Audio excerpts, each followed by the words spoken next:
Y'all ready to shiny hunt? No. I'm ready. Nobody cares! It unmuted the fucking stream on the computer. Great job, stream. Thank you. Now What the hell? Just hit pause.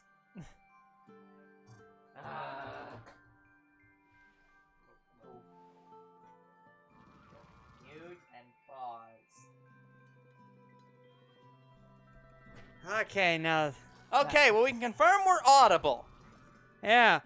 Alright, hello people, this is 2 Bros Game, I'm your host, Younger Bro. I am your other host, Older Bro. And we're back shiny hunting for Snom. Where I might lower the amount that we switch up, like, doing methods. So I might lower it to 5 streams. So, like, every 5 streams I switch up the method if possible. Yep.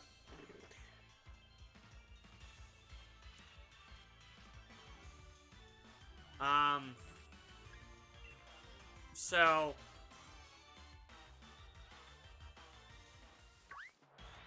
every 5 streams I'm going after a shiny. If I don't find it within those 5 full streams, then I switch the method. But it all depends on what the Pokemon is. Like, if I can only egg hunt it, then I got no choice. So, at that point, I'll just take a break. I'll just take a break after every 5 streams and go after something else. Yeah. Because the fundamental problem with this game is there's not many methods to shiny hunt. I only have 3 methods. I could do the casting method where you're comboing water type Pokemon by fishing for them. And that doesn't work out well because it only affects one Pokemon. I do this method or I do egg hunt.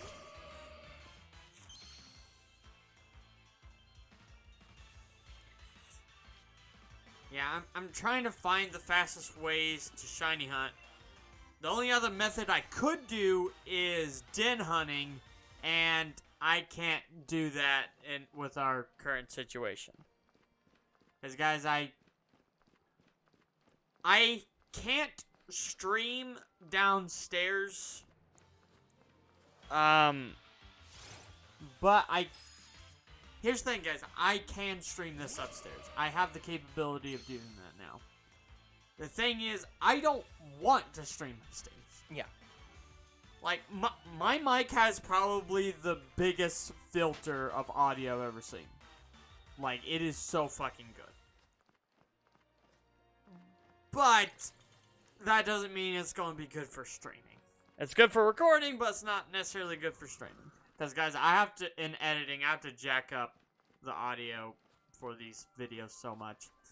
But, regardless, could I stream upstairs? Yes, well, I know. So, what I can probably do, if I ever have time, I could technically just shiny hunt when I want. I can just record it, don't stream it, and then just upload it.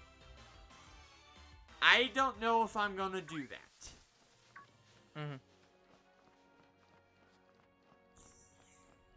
Cause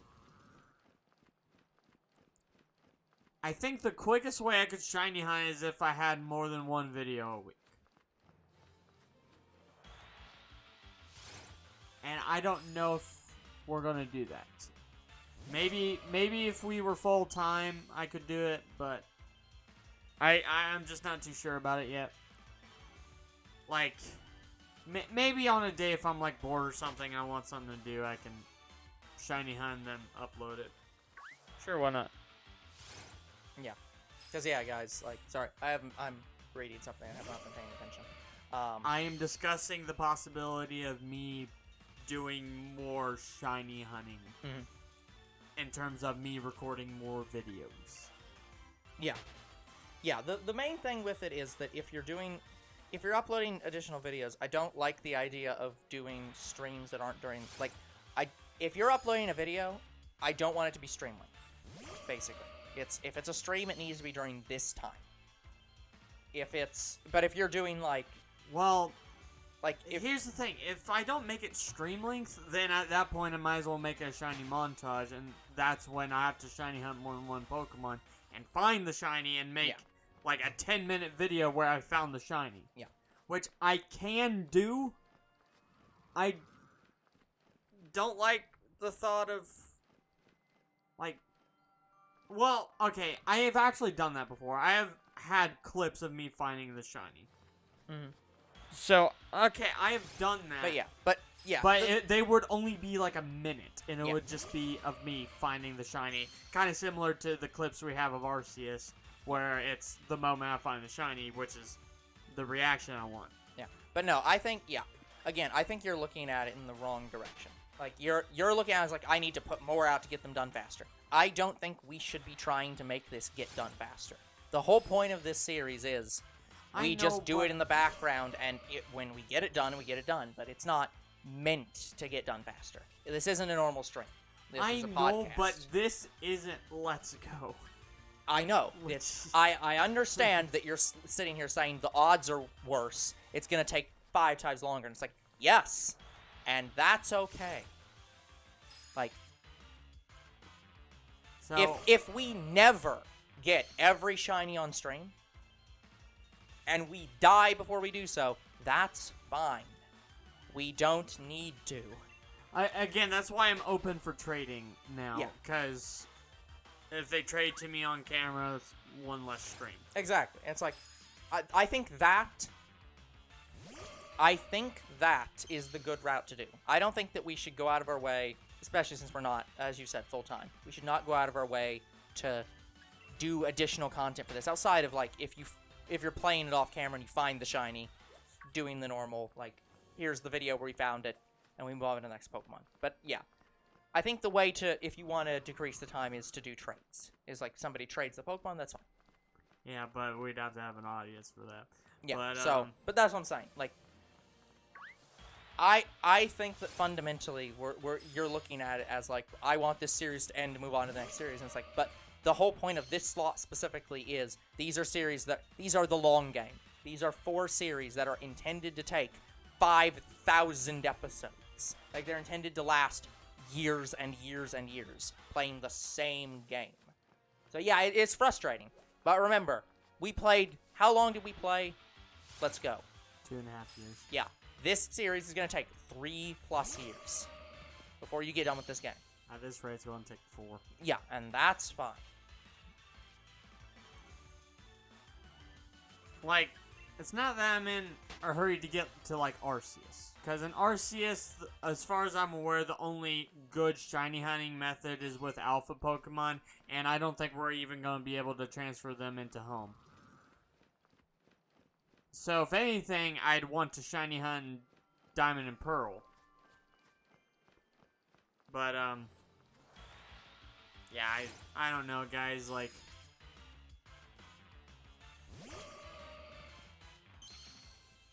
Like, I really do love shiny hunting, but there's a point in which I'm like, okay, this hunt is taking too long, I have to...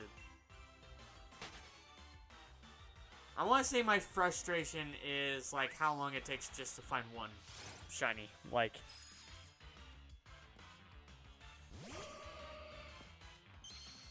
my odds right now of finding a shiny, they are boosted, but it's still the 1 in 4,000 something chance. So right now, guys, Snom is a contender for my longest hunt. That's fair. Just, what actually is our longest hunt overall in terms of actual hours? Grookey. Grookey was at 13. Mm-hmm. Well, not 13 hours, streams. but 13 full streams. Yeah. Well, okay, some of them weren't full. I was gonna say, like, But- I was. That's why I was asking for hour time, because I was expecting that'd be easier. Well, I than- have the hour time. Yeah. So let me check out the hour time.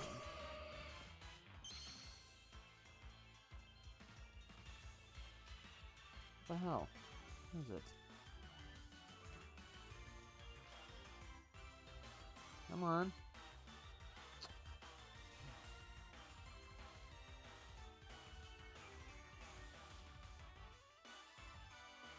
What the fuck? Where's Grookey?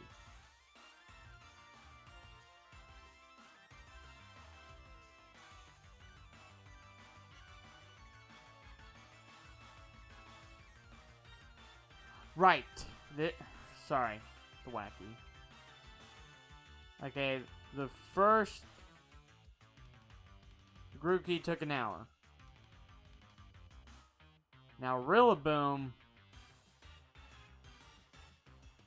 Oh, it took 5 hours. What?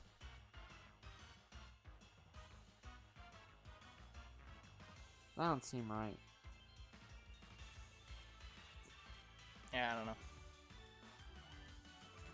Okay, in terms of hours, yeah, so far Snom is number one. Snom has beaten all others right now. But that is including. That is the reason. That is because of the way we do the times for these. The way we do the times for these is inherently. We base it on how long it's like. We're not looking at how long the family took. We're looking at how long each Pokemon took. And so we do the... Grookey is the first one. And then Rillaboom is the second one. The second Grookey we hunt, plus the time it takes to evolve it. But, like... But that would still Yeah. only be like 6-7 hours. But, yeah, even if we added them... Like, if we add them all up, and we went into family, how long it took to hunt a family, Grookey is still, like, largely ahead. But it all depends on how long it takes to get both these Snoms to know if the families, which family is faster. But in terms of the Pokemon itself, yeah, this Snom is gonna be pretty high up there. Because, again, the thing about this Snom hunt is, so far, I am the longest Snom hunt I've ever seen. Like, a lot of... Hey, Mr. B. Hello, Mr. B. Like... I've seen a couple Snom hunts, and they usually find them within, like, 500, 800 encounters. We are currently at 1,429. So, I am so far the longest Snom hunt I've ever seen. Like, I'm hopeful I get it soon, but I'm probably not. I think it's going to go to the 10 streams, and then I'm going to cut it there. But after this Snom hunt, guys, I'm going to change it up every 5 streams. I change how I do things. That's just going to have to be how we do.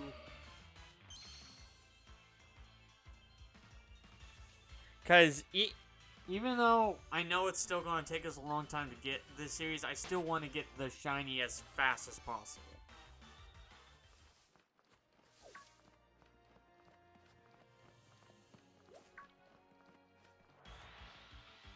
And honestly, the fastest way to do this is just to egg hunt everything, and I don't want to do that. Because that, to me, that's boring. Because, guys, I hate egg hunting. I fucking hate it. I'd rather do a method like this.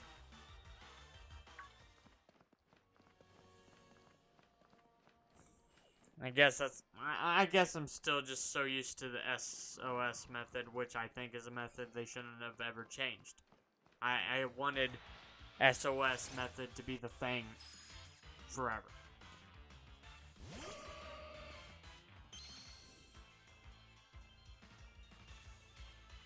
But yeah, guys, if and when we get to Arceus, I'm probably not going to Outbreak hunt. Well, okay. I'll do outbreaks, but I won't do mass outbreaks, because, again, I don't know if we can put alpha Pokemon in home. That is the one thing I don't know if we can do.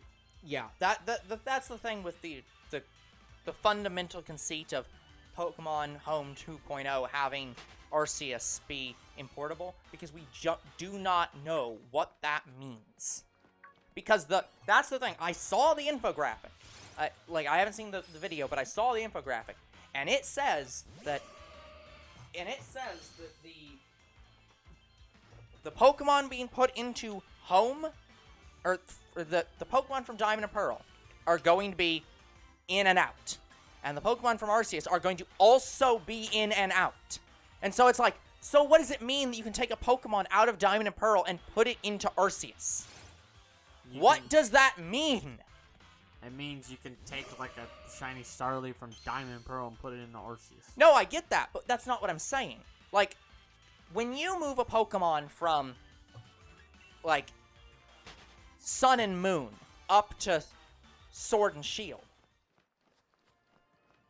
there aren't that many changes in the game about that. The game formula, the underlying code structure, is about the same for both games. There are some minor changes to, like, your moveset, and there's minor changes to stats and stuff like that, but stuff that's very easy to, like, just say, oh, you moved it up, okay, make these couple substitutions, and there you go. But Arceus fundamentally is a different game. It's like taking a Pokemon from the main series and putting it into Mystery Dungeon. The game does not work the same. Like, stats don't work the same. Evolution levels don't work the same. Like, fundamental ways moves work are not the same. Like, how the hell, like, is any of that gonna work? So, I know that it's gonna be possible, I just don't know what that means. Because, like, yeah, what is taking an alpha Pokemon and putting it in Diamond and Pearl mean? What is taking, like, what does taking a regional, or, like, or not a regional Pokemon, what does it mean, like, taking a normal Pokemon from Diamond and Pearl mean for a strong style Pokemon in, like, Arceus? In Diamond and Pearl, they have a set moveset. In Arceus, they basically don't. Or at least their moveset is, like, ultra huge. So, fundamentally, what is any of this going to mean? And also, strong style and agile style is just a mechanic in Arceus. It's not. No, I know, but what I'm saying is, like, fundamentally, the way this infographic is presenting it, you'll be able to take a Pokemon from there and back again. And it might be possible that they're going to have some locks. I think what that means is it's not going to be like Let's Go, where you take it from Let's Go. Yeah, it's not a one-way in. Then, you can put I it agree. back. It's not a one-way in. And there's probably going to be some locks, like there was with, well, probably for, like, regional variants and stuff like that. Well, what I'm saying is there'll probably be some locks like there was in Bank. Where in Bank, there was, like, you know, you can take a Pokemon out of, Sun and Moon and move it up to, or X and Y and move it up to Sun and Moon. And you could sometimes take it back, couldn't you? If you'd put it into... There are some games that you can take it back to. Yeah, but there are some that hard lock you back out. Yes. Where once it's put in, it can't come back out. So that's what I'm saying. I don't know if that's going to happen here. And in what direction. I think... Like, are Pokemon that you remove from Arceus going to be able to go into Diamond and Pearl and back again? And vice versa. I think all the Pokemon starting with X all the way up to Ultra Moon, all of those Pokemon in those regions can be swapped in between games. Yeah, but that's what I'm saying. Like, that's if they were in the game. Yeah, but that's what I'm saying. Imagine that in this universe. Like, because in this game, the movesets aren't the same. The stats aren't the same. The evolutions aren't the same. So it's like, imagine taking a Pokemon and putting it in Arceus, and then taking it back to Diamond and Pearl. The amount of, like, code switching that's going to happen from this concerns me greatly. Guess we'll just see what happens.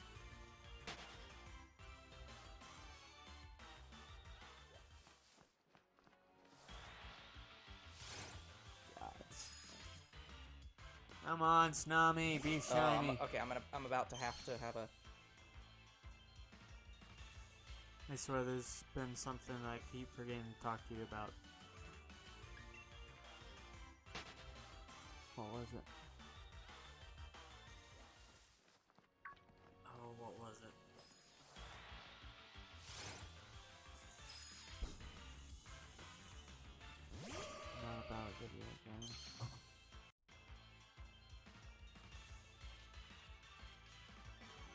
it about the show? I'm trying to remember. Right, it was. So, by the way, remember how we've been talking about going to see the new Dragon Ball movie? Yes. Apparently that does not come out in June. Okay. Well, it does, but not in the Japan. U.S. In Japan. Yes. So it comes out in the U.S. in August.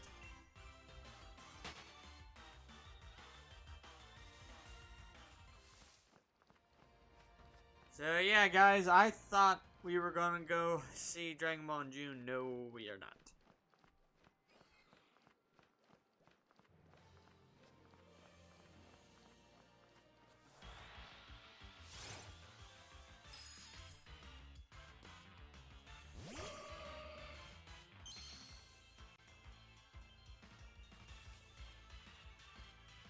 Yeah, by the way, I keep getting increasingly worried about Void.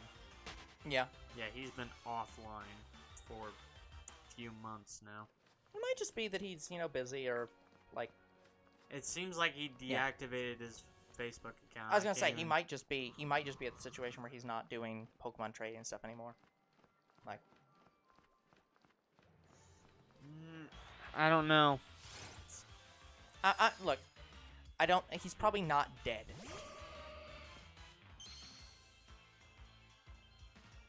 Yeah, it just seemed like when me and him were starting to become buddy-buddy, he just drops off the internet.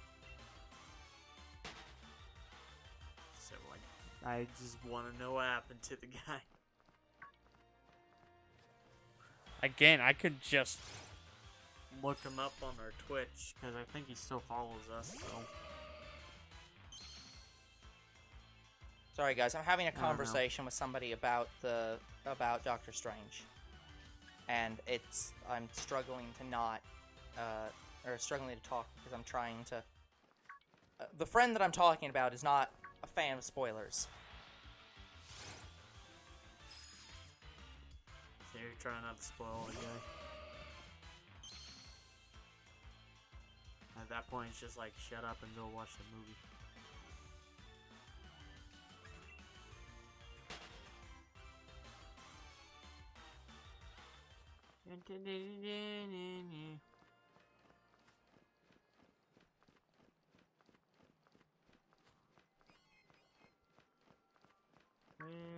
Where is my shiny snom?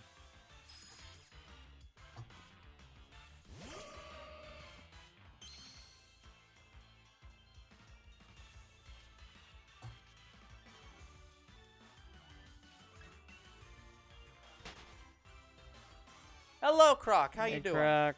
What's your question? But yeah, anyways, my friend does not like spoilers. So, I'm trying to talk about this to him, because he's asking questions about, like, about the show, because his brother's getting pissed off about the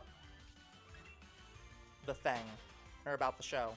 But he hasn't seen it, but he's seen, like, people talking about it. And... Stop.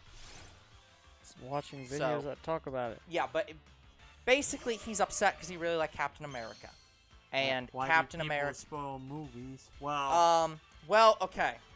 It's not. Let me get back to that in a second, Crook. Let me finish what I was talking about. But anyways, he likes Captain America. Captain America died. He's upset that Captain America died, and so he's mad at the Marvel Cinematic Universe for that. Well, it's not.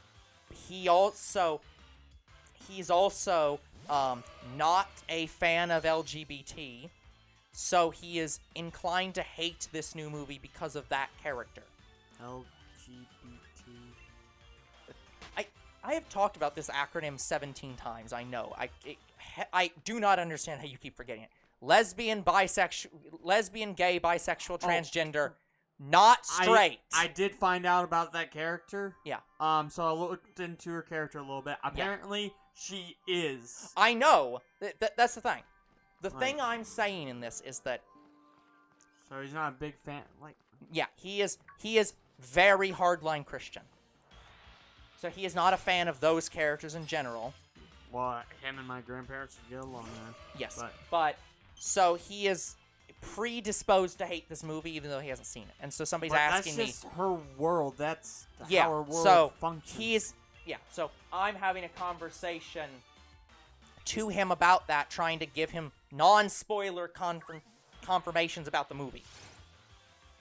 Yeah, it's just like so- her world is literally full of just women.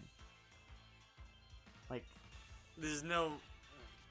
That's just how her character is. Like...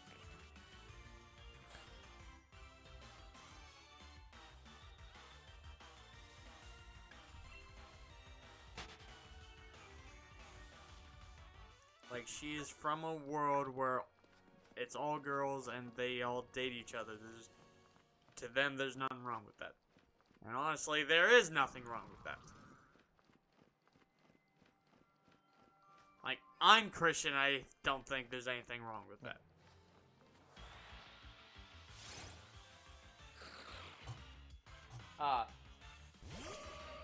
Yeah. So here's the problem. So, I'll talk about it in two different ways, Croc. So I'll talk about it from the perspective of the people who have not seen the movie and the people who have seen the movie. So, for people who haven't seen the movie, sometimes people like to spoil things because they are pissed, like they just don't give a shit if you haven't seen the movie. They just want to, like, spoil the fun. That is absolutely sometimes what people want to do. But on the other hand, a lot of the times, people aren't spoiling each other because they're like, oh, you didn't see Doctor Strange, well, let me just ruin the movie for you. A lot of situations, spoiling happens because people are wanting to talk about the movie that just came out. And so they talk about the movie that just came out, and people then say, well, I didn't see the movie that just came out. And so it's like, well, that sucks. Like, You sorry, should've led dude. with that. Sorry, dude. But on the other hand, here's the problem with spoilers in general. A movie is new for everyone, all the time. There are people alive who have not seen Star Wars. The first one. Which first one? 4. There are people who have not seen the 4th movie, which was, again, the first one. So, because they haven't seen it because they, are 8 or something. They've literally not grown up with it and haven't seen it yet. Or people who never wanted to see it. So, like, there are many reasons why some people don't watch a movie or haven't seen it yet. So, everyone is capable of being spoiled at all times about all movies because, in general, there's going to be a movie you've seen that somebody else hasn't seen. And it doesn't matter how old they are. That's just going to happen. The fundamental thing with spoilers is that because of that, if I'm talking about a movie, like this is something that happens for review channels all the time. This is why we have a non-spoiler and spoiler section in our videos, and why almost every review channel does. It's because it doesn't matter how new a movie is. It doesn't matter how old they are. People are going to be spoiled about a movie by the fact that a movie exists and they don't, or they haven't seen it. So it's like it, and they don't. And they don't. Yeah. But like, so it's like, in 100 years, there are still going to be spoilers for Doctor Strange. Even though the movie will have been out 100 years, it won't matter. So the thing is, there just needs to be an acceptance of, like, people need to ask first of, like, hey, have you guys seen Doctor Strange? Yes, no? I Okay, usually ask is anyone my against spoilers about this movie if you haven't seen it? And then you talk about it. And if somebody says yes, then it's like, cool, could you please leave could you please go away for like 15 minutes? Like, it should just be an accepted practice of, if you're talking about a movie and you haven't seen the movie and you don't want spoilers, that you recuse yourself from the conversation. You go away until it's done. Because simultaneously, it sucks when people spoil the movie. You shouldn't be an asshole and force spoil the movie. But if you haven't seen the movie, you shouldn't be an asshole and prevent people from talking about a movie because you haven't seen it. Like, it's not my fault you haven't gone out and seen Doctor Strange yet. Go fucking see it. Not you, Croc. But, like, an example. Like, if you haven't gone and seen Star Wars yet, on one hand, that's your fault. Like, yeah, like, there is not a simple solution to this problem. Like, there isn't a simple, like, spoilers are bad or spoilers are good. It's just never gonna work, because every person's in a different state of having seen a movie. So it's just ask, and if they say, yes, I've seen it, talk with them about it. And if they say no, ask if they want spoilers. And if they don't want spoilers, then they should leave the conversation when other people are talking about the movie so they don't have the spoilers they don't want. Just... yeah. But yeah, talking about your friend, like I am a Christian. I love the Bible, but it's another thing to just ridicule someone for what they believe in. Yeah, exactly, Mr. B. It's like, no, you can't do that. You can't, it has to be both ways. If you don't like spoilers, then you have to accept that when people want to talk about the movie, you have to fuck off. Because you can't hold people talking about a movie hostage until you see it. Like, I haven't seen a lot of movies. Like, I haven't seen most of the My Hero Academia series. I've only seen up till, like, season 3 or 2 or 3. Something like that. Well, that's not a movie, that's a show. Yeah, but same thing. It doesn't matter. So, when people talk about it, I just, like, don't pay attention to what they're saying. Or I go away. So that they can talk about it with people and not have to feel bad they're spoiling a movie. Or show or anything. Like, it's not hard. Just leave and come back later. Gone, and I ain't back yet. I was gone.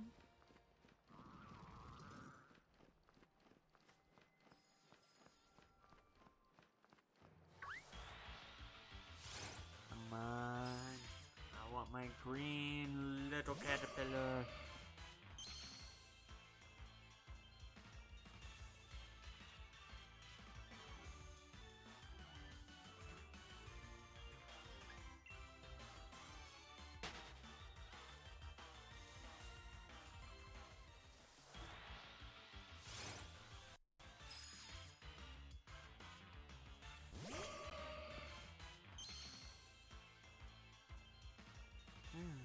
Where is this green worm?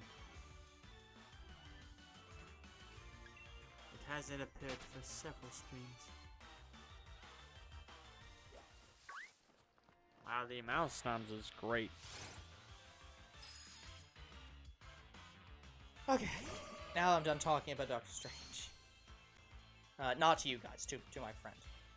I'm also done talking about Doctor Strange to you guys, because I don't think I need to. Especially with Croc being here. Yeah, I don't want to spoil Croc. Yep.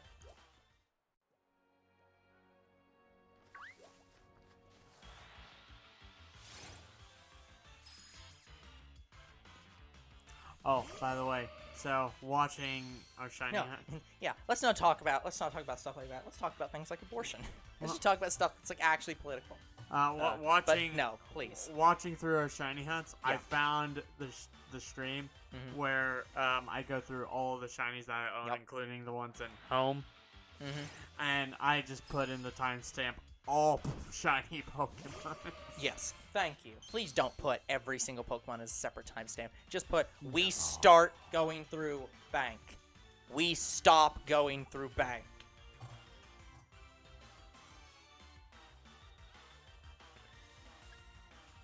Well, yeah, but, like, again, the Croc, that's the problem, is that, like, if you try to put a length of time and say, well, in 5 years, everyone who's seen Doctor Strange should have seen Doctor Strange, it's like, but there are always going to be people who are spoiled by who Luke's father is. You know, like, I haven't...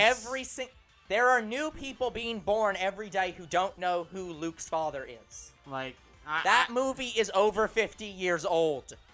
Like, I haven't seen any of the... I think it's 50 years old at this point. It's close. I haven't seen any of the Disney Plus stuff besides What If. Like, Yeah. so I'm going to be spoiled on that if I don't watch that soon. I want Yeah. to watch it. But the problem is my PS5 is down here. Yep. Like, I haven't seen My Life as a Teenage Robot. People talking about that on some level is going to spoil me.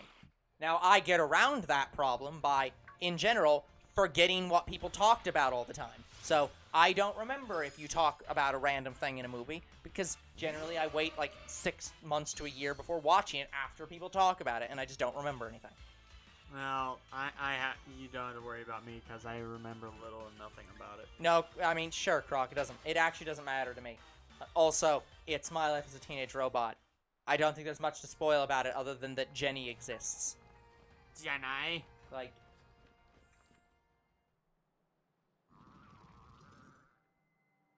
it's like there are people who do not know what gender Samus is.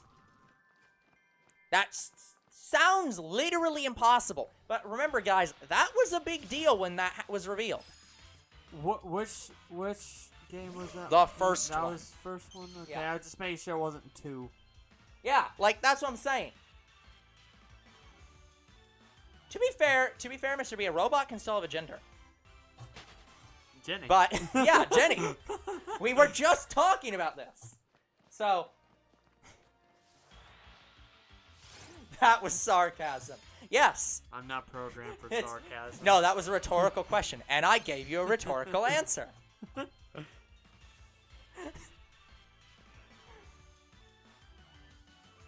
I want somebody to say that to me one day. I greatly want me to say something and them to say, no, that was a rhetorical question, so that I can say, and I gave you a rhetorical answer.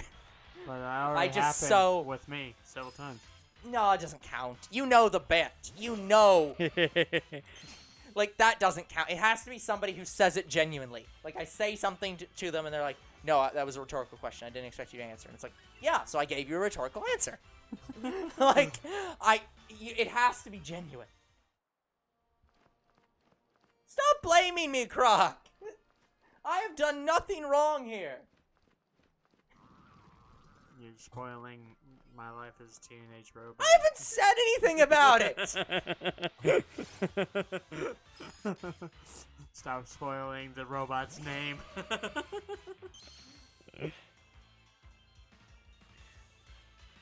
I want to see my Jenny.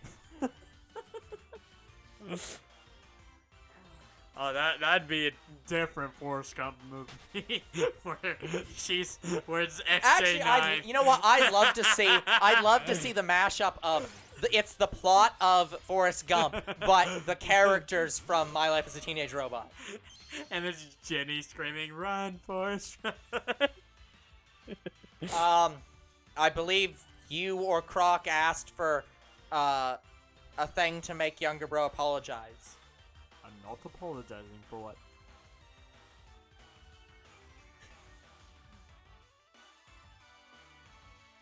What did I even say? What, about Forrest Gump? No, he's just asking what the context for that. Yeah, command even is. I don't know. I think it was just somebody asked for like a command for like us to apologize. So I was like, okay, here we go. Apologies on our behalf for Younger Bro. What? Yeah, I'm pretty sure it was even you that requested it, Mr. B. I'll agree with Croc here. I was like pretty sure that it was you. This is about the command. It's not about anything you said. He's asking Oh. a question about a command. But I still want to know why the command was run. Because me. Yes. Same reason that I was told, apologize, blame me command was run. Because no Something. reason. Just don't stop thinking about No it. Play reason. the game. Absolutely no reason. Like, You see, none of this matters. I don't know, Mr. B. Do I need to make liner notes every time people ask for command to be written? I can tell you the context for most of them, though. Who created what commands? Yeah, I should make a list Me. on that. I created them at the request of the audience members who paid for them. Yeah, in so who paid for them? non-bits. I have to make a list. I actually can't do that easily because if I do, I'd have to make a spreadsheet, and I don't want to. Frankly, I don't care enough. God, it's a community involvement. Everyone contributed. We're almost to 1,500. Yeah. Yeah.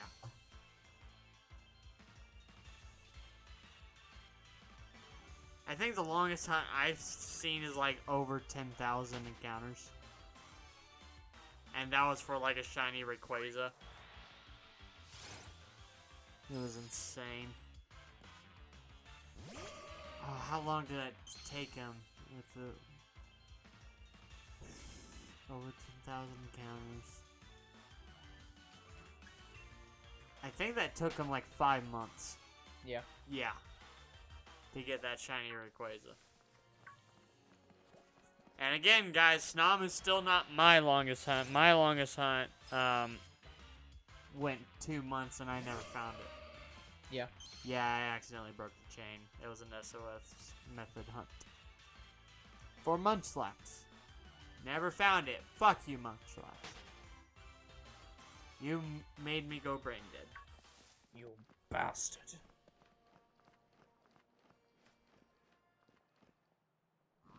Why do you always blame me? I don't know. Yeah, I don't know. You blame me. Are you saying that you shouldn't blame me? Should make blame it on Texas Command.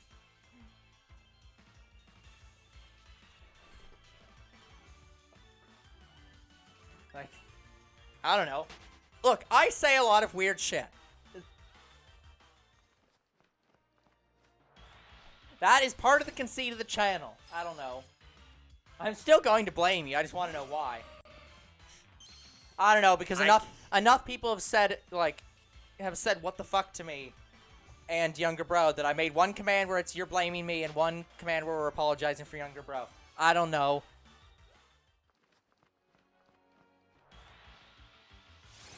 Like, I sit here and say, like, complain about the problems of the world all the time, too. That's the conceit of this series.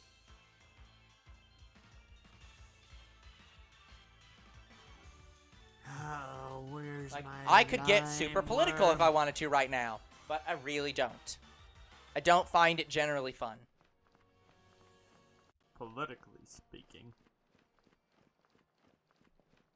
Meanwhile, like, I do find it very fun to tease people with, like, just straight up talking about, like, inappropriate, stuff. That's fun. Watching people blush when you, when you get just the slight bit sexual is very fun. I want to start a meme and blame you. Croc, that's called promotion. No, blame Anna. Oh, blame Anna. That's still promotion. You're just making a meme and blaming Anna for it, which means she gets credit. Yeah, make sure you credit the person you're blaming. I mean, that's what he's doing. Like, if he makes it and then says this is Anna's fault, that would just be her getting credit for making the meme. Like, that's promotion. Needs approval and money and stuff. We need, yeah, we're gonna need approval for that. Just, but yeah, no, it's... Ugh. Will I find the Shiny Snom before I hit 1,500? Probably not.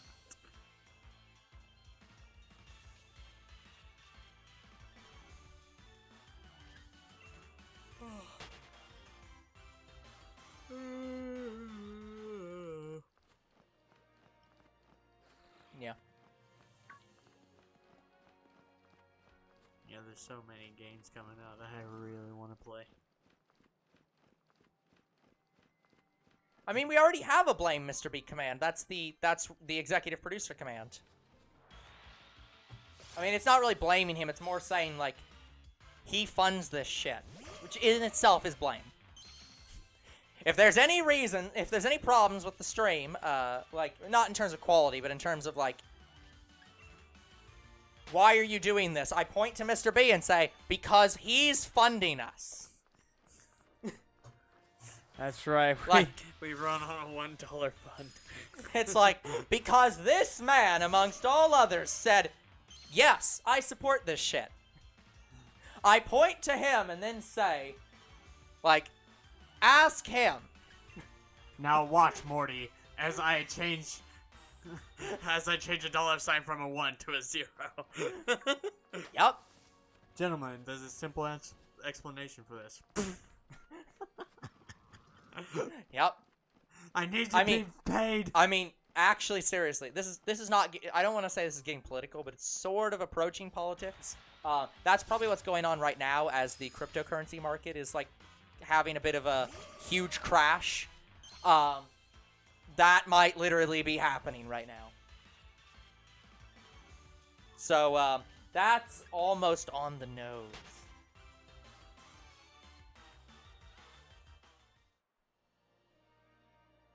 Idiots. I still love that command. You idiots! Look at him, of course he's dead.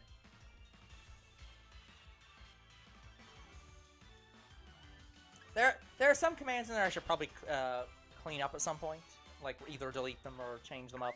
But there's some that I actually really like.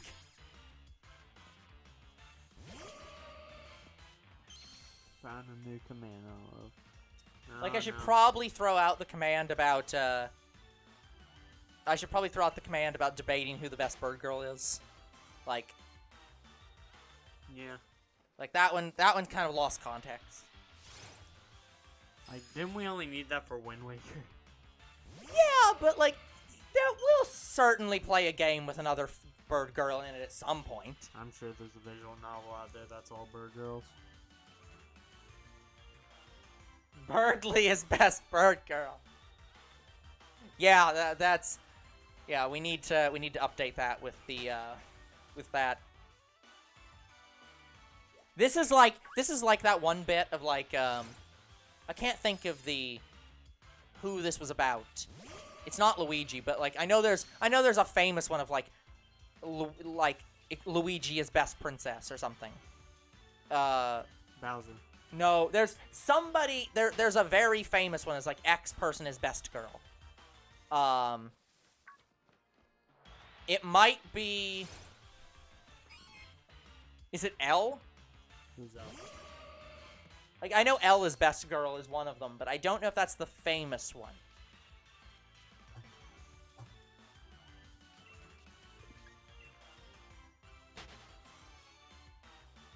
I have no idea where I'm at right now. You wanna get high?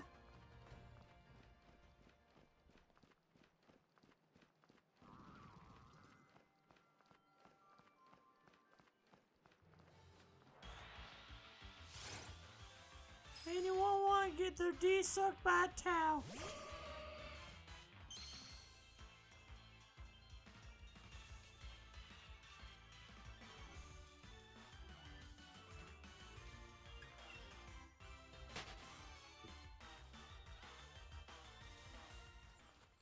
Where's the Shiny Snom at?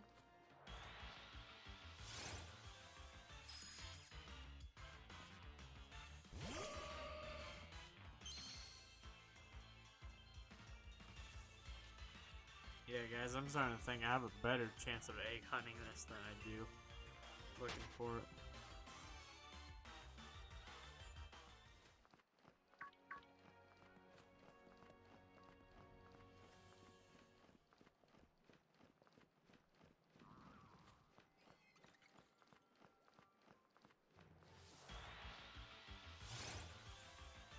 Sorry, guys. Somebody, the person asked another question about. Did you tell them to go shut up and watch the movie? No. I think my friend is trying to convince his brother to actually watch it, but he's trying to gauge how pissed his brother's gonna be. 1,500 and still no Shiny Snom.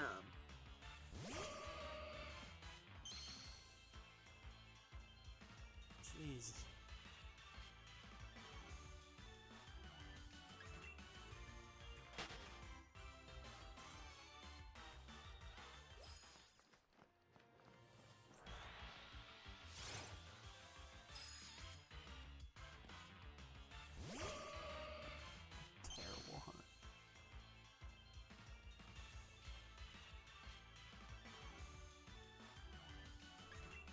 must have jinxed myself really, really badly.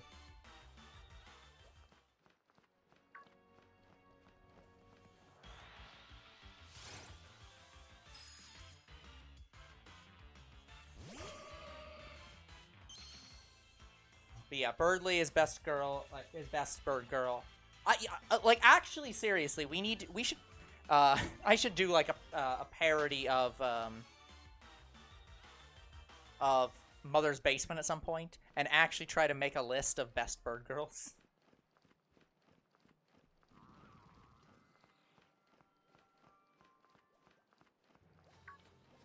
Worst TV show I've ever watched. Worst. Okay. So, for context, just TV shows. This has to have been something on TV, but we don't care the culture. It could be Japanese anime, it could be anything. Yes.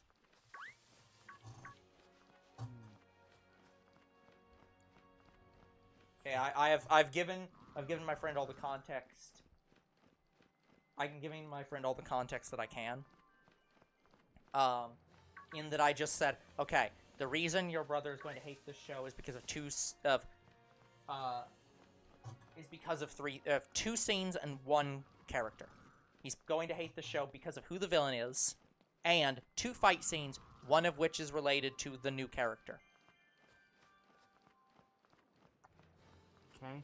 The other of which related to the villain in one of the multiverses. That scene. So, it's like, there's gonna be, there's 3 things he's gonna not like about this. But that's all I can tell him that isn't just spoilers. Because it's very difficult to talk about this movie and not say, this is who the villain is. Because he keeps bringing up these characters. And I just keep being like, I can't talk about why he's got the wrong idea about this character, because this character has a different role than he thinks is going to be in this movie. And that's the whole conceit of the movie. And I'm like, I can't tell you! Anyway, worst show.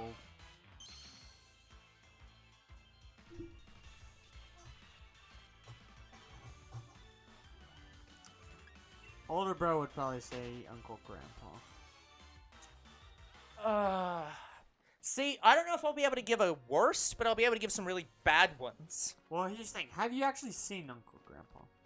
I have seen some bits of Uncle Grandpa. And I have seen enough bits of Uncle Grandpa to know I don't ever want to watch Uncle Grandpa. Because it is so mindlessly inane. Okay. So, but I have not seen a full episode of the show. Operation Overdrive. I hate his character enough that trying to watch it would give me an aneurysm. Yeah, well, Croc, I'll give you that the intro is shit. I don't really like Operation Overdrive's intro. See, but I haven't seen Operation Overdrive, but I do know the intro to it. But see, okay, here's where I'm gonna do the opposite of Todd in the Shadows for a bit. I'm gonna say I think in general, the worst show is not the show that does the least good, but it's the show that does the most bad. So, Uncle Grandpa his character is terrible. Like, I just hate him as a character. Yeah, here's the one thing, and you might hate me for this, but I didn't think Uncle Grandpa was actually a terrible show. Yeah. I'd say it'd be an okay kids show. Yeah, I don't know. Here's the problem. I think that the reason that I think Uncle Grandpa's so bad is my standard for good kids show is Avatar. And if you judge by Avatar, Uncle Grandpa is a 3. If you take Avatar out of the picture and judge by, an average show, then you put Avatar at an 11 or 12, but Uncle Grandpa's like a 5, it's fine.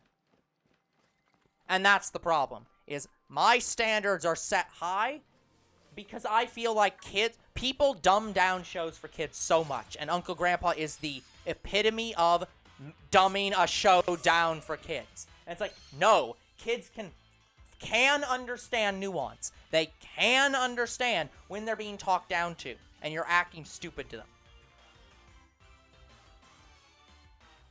Like, shows that I actively, like, here's where I'm saying that, like, I hate Teletubbies as a show. It's terrible. It is fundamentally nothing good about it.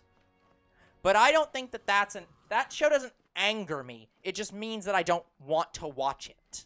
Yeah, I used to watch Teletubbies. I would never go anymore. back and watch Teletubbies because there's nothing in it worth watching. But it's not an angering show. I'm not pissed at having watched it.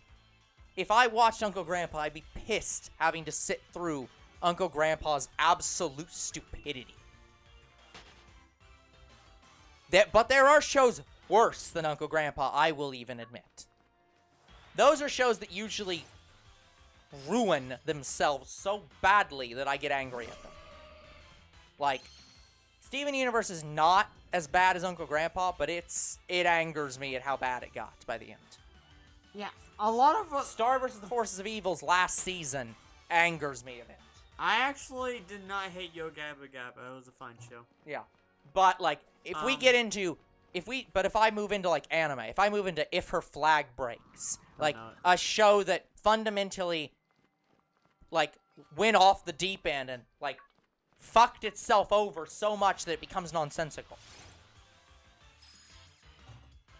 Yeah, guys, there isn't really a lot of shows I've watched that I've actually hated, like... Yeah, like, I am just the reason Shit Anime exists, the Saturday Sunday Hit Anime show, the reason that series exists is fundamentally to force me to rate things. I am very, very bad at sitting down and saying, this show is this good. I am terrible at giving opinions on a bad or good show. And this show forces me to sit down at the end and say, this show was this good. This show was this bad. No, I haven't, Crook. I haven't seen a lot of Mad. Mad was a decent show. Yeah. Hello, Anna.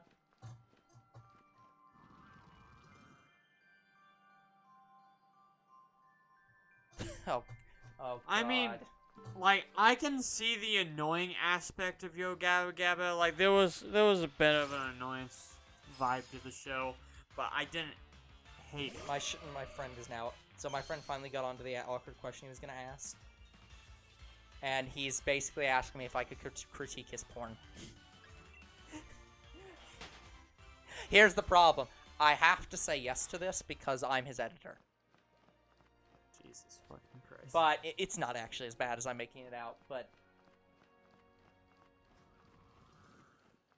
But, yeah, shows that I've hated.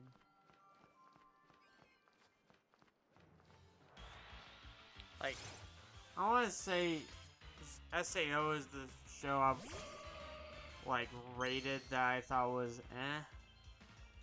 Like, it wasn't. But I was only mad at it because I agree with Older Bro that the person making the show didn't understand video games. Yes. But it was still an okay story. Like, I didn't hate it, so...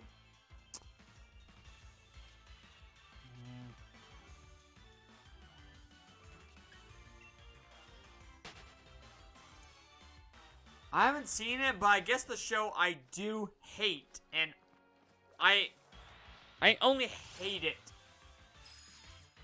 I guess, due to even... Okay, I have sort of seen it. So... This is actually Power Rangers. Power Rangers Dino Charge? Yeah. I basically have high standards for having more dinosaur Power Rangers because Power Rangers Dino Thunder was the peak of Power Rangers. Like, sure. It was absolute just beauty. And Dino Charge took that and dialed it down. Yeah. I felt like it wasn't as epic or as interesting as they made Dino Thunder out to be. Mm-hmm. and I'm watching the first episode, yeah. Yeah. I was pretty much right. So, I guess Dino Charge is the series that I hate, in quotes the most. Yeah, but to get back to the previous question, well, I guess that was the previous question. But, getting back to what I was talking about with, shows that I hate. I'll agree, though, I don't have that many shows that I actively hate, and that's mostly because I have low standards. So, that may surprise people. I am very opinionated, but I, growing up, had very low standards. I grew up without cable, so when I watched TV shows, I had to watch what was on TV. And if I liked cartoons, it meant I had to watch terrible, terrible cartoons. And if I didn't like them, I didn't get to watch anything. So, I put up with very, very bad cartoons. Like, I could go down a list of shows that I enjoyed watching that would make people pissed off. Which is one of the reasons I don't like Uncle Grandpa. Because I look back on it and being like, yep, that's my childhood. Fuck that show. So, yeah. Again, So, still talking about like the newer series. A lot of the newer series that we watch just don't end on a good note. Yes, there are a lot of shows that I would say they anger me on the end note, but they never get to the point where I hate the show throughout. I did not like Sword Art Online, but I wasn't angry at it most of the time. I just was like, this has problems, but you tried. What about Steven Universe Future? No, Steven Universe Future is not a show I absolutely hated, but it was a show that angered me. Steven Universe Future had promise at the start. Because here's the problem. That's funny, Croc, because I actually liked Megaforce. Here's the thing with Steven Universe Future. When I went to watch Steven Universe Future, I had finished Steven Universe. I had seen how they ended it. I was upset at how they ended it because they ended it badly. But when I went into that show, I said, I'm going to set this aside. I'm going to start Steven Universe Future and say, Episode 1, here's the setup, here's where the show starts, and I'm just going to accept that that's where the show is starting. It's starting from how the universe is right now. So, they're on Earth, homeworld portals are now fine, and I was like, I'll accept the show for where it's at right now. I don't have to be happy about how we got here, but we are here. Let me judge the show on where it's at, and if the show is good. Here's the thing, Steven Universe... Anna, what are you whining from? Steven Universe Future kind of ended in a cliffhanger that seemed like it was going to continue, and then didn't. I don't know what Anna's whining about. But, when I went into Steven Universe, I started from there and said, okay, I'm going to put my problems aside. Let me watch the show and judge it from itself. I could not get through it. I got to the episode where they made, or where they started doing the cactus thing? No. Wait, was that one before the Sadie and Lars one? Or was that right after? I think the cactus was first, wasn't it? Before. Yeah, so they did the cactus one and then did Sadie and Lars next episode. So I watched the cactus one, could not get through that episode, went to the next one, Sadie and Lars, and was like, nope, done. Fucking can't. They're literally doing the same damn show twice in a row. The same episode, twice. And I could barely get through the first one because I had to go back to it and watch it again. And I got through it the second time. I could not get through the Sadie Lars episode. I was like, no. Oh, the movie was fine. Oh, the movie is great. I loved the movie. Anna, the movie was excellent because the movie accepted the fundamental problem that Rebecca Sugar didn't like. The movie made one single choice that made it fine. And that was that they admitted Rose Quartz was wrong and a piece of shit. The entire premise was that Rose Quartz was a shit human being. Jim. Well, no, it doesn't. I'm not talking about Person. humans as in, shit person. Thank you. That Rose Quartz was a shit person that just left her childhood friend on a fucking planet alone for for thousands of years because she was bored with her. Like, and the movie admits that. It explicitly states that Rose Quartz was a terrible person.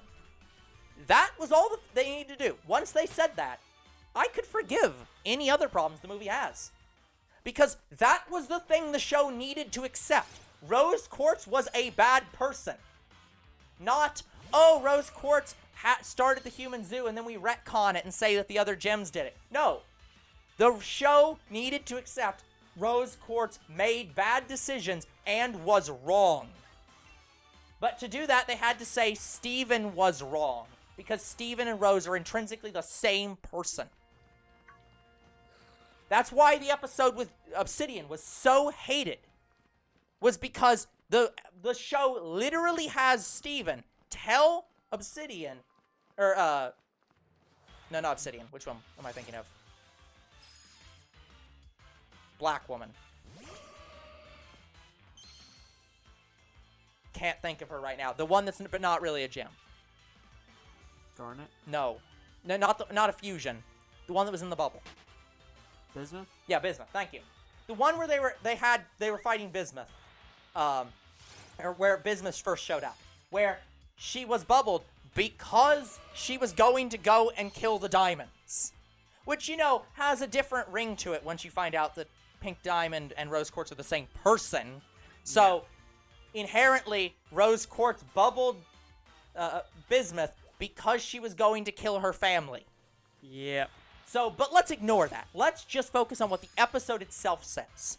Rose Quartz said, we're fighting the diamonds for our freedom, but it's absolutely not okay to shatter them. The problem with that is it fundamentally ignores the fact that the diamonds are, within the show's lore, genocidal dictators. They fundamentally destroy planets and all their life on it for not agreeing with them. So it's like, yeah, if you are going to go out there and just murder untold countless lives because they're not perfect or disagree with you, yeah, maybe you do need to kill them. But Steven's right, and Steven has to agree with his mother. It doesn't matter. The Primes had one rule, never destroy a planet with their life. Yeah. And what did we do in that movie? We murdered that guy. Why? Because he was doing the exact thing that was against the rules. And that guy's name was the Fallen. So, but anyways, I'm now on a tangent to a tangent. So I watched Steven Universe Future, and I could not get through that fucking Lars Sadie episode. What was your fundamental problem with it? Was it the fact that Lars and Sadie weren't together? No. I didn't care about that. What I hated was that the episode before was all about Steven being unable to accept that things had changed. And then the next episode was literally the same thing again. And I was just like, my fucking god, the entire series is now going to be about that. Wasn't that episode about Steven trying to force Sadie and Lars back together? Yes, because he didn't want them to leave.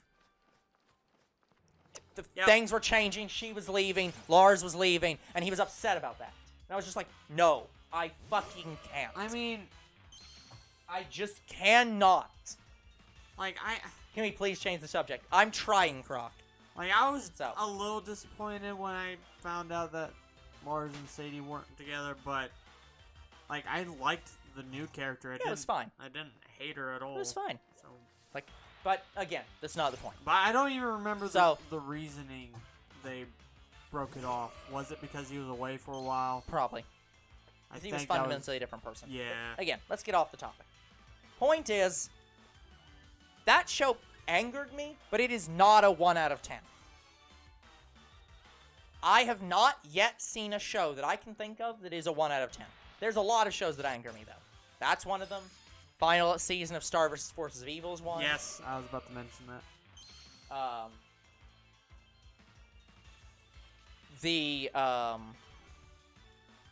don't like Uncle Grandpa. I am very angry about If Her Flag Breaks and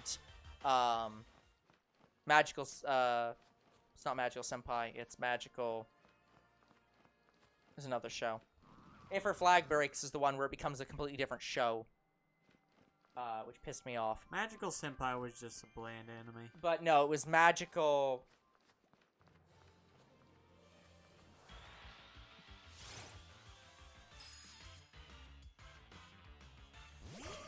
What the fuck? I have a list of it. Hold on. Magical Warfare. That was the show. I didn't even have to look it up. I just remembered it. Magical Warfare, which pissed me the fuck off with its ending. But the show, JJ the Jet Plane, which I think is just a fucking inane show that you shouldn't watch. But even though I don't mind it at all. I grew up with that. I love JJ. Yeah. Though I will admit they look fucking weird. I wish terrible. it was Plane's style of. Yes. But it's not a terrible show. My day was okay, Anna. I got through a lot. Did a lot of editing today. Did a lot of uploading today. Yeah, and I had to work most of the week. By the way, guys, if we seem very opinionated today and that we're talking about a lot of stuff, it's probably because we just finished Mob Psycho today and just did our review of it. So enjoy the review when it comes out. Yeah. I don't think you'll be happy with my take on it, but... See if you agree with our opinions when it comes out in, like, 3 weeks. Because, we're recording a couple weeks ahead because we're going on vacation. Yeah. We have an extra week of recordings, guys, because next month we're going on vacation. So we're trying to record up to the point where we have an extra week of backlog, so that when we get through, when we get to vacation, we can just have everything uploaded and just go. Yeah, I'm hopeful on vacation I get done with a lot of channel stuff. Yeah. See, my plan is to do 0 channel stuff. Absolutely 0. The reason I'm doing it is because it's the only time I got to work on it. I know, but my thing is this. I'll find time to work on channel stuff other times. If our policy is we do only channel stuff in all of our spare time all the time, then we're going to burn ourselves out of doing it. So it's like, that's why I'm treating this vacation as a vacation. No work. I can do whatever I want. I can read books, I can play games, I can do whatever I want. But nothing for the channel. Because then when I come back, I'll be refreshed. And I get to take it as a break. Yeah, I just want to work on, like, the titles and descriptions of all the videos. That's all I know, but it's like, trust me, it's not like I'm saying that I haven't considered doing so, but like, I could take my laptop and be like, let me build some thumbnails, but it's like, I don't want my time on vacation there. I'll say it this way. I think our policy should be we can do whatever we want in the car. Once we're not in the car, once we are actively, like, and by not in the car, I'm meaning once we're at Yellowstone, in the car or otherwise, we stop working on channel stuff. It becomes, we are on vacation. Like, the trip there and the trip back, fine. Well, we're not in Yellowstone. Well, I have to have something to do when we get back to wherever we're staying. So. But it's like, we can find other things to do. We can play games. We can, read books. Yeah, because we can't work on a lot of stuff in our car unless our car had Wi-Fi. Yeah, that's fair. And that's the other thing is that I expect we're not going to have a lot of Wi-Fi there. So my expectation would be do not do anything that needs Wi-Fi. The only things, if I can't work on the channel, then I just can't work on it. There's nothing I can do. So then I will play video games. Yep. So. And maybe fish. Yes. I'd like to fish. See, I'm not a fan of fishing, but Like, I haven't been fishing in years. It's been... Yep. I don't think I've been fishing since college. Like... yeah, maybe.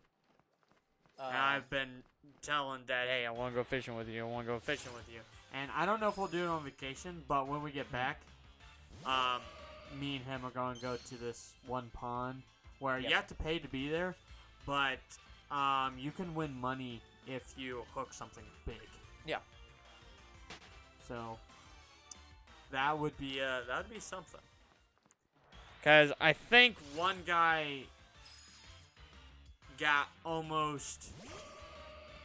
no, it wasn't almost. He got like $1,000 for catching a really big fish. Yeah. I think it was over 100 pounds. Mm-hmm. Yeah. And I think he's the record holder at that pond. Yeah. Like over 100 pounds. Like, damn. Here we go. Let's incite some debate. Which came first, the chicken or the egg?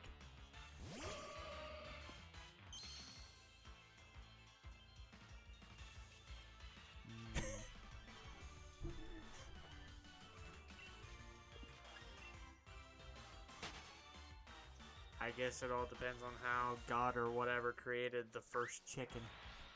Well, there's a lot of things it depends on.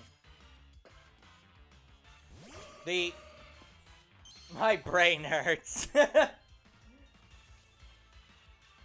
You wanted us to change the subject. You brought up chickens and eggs.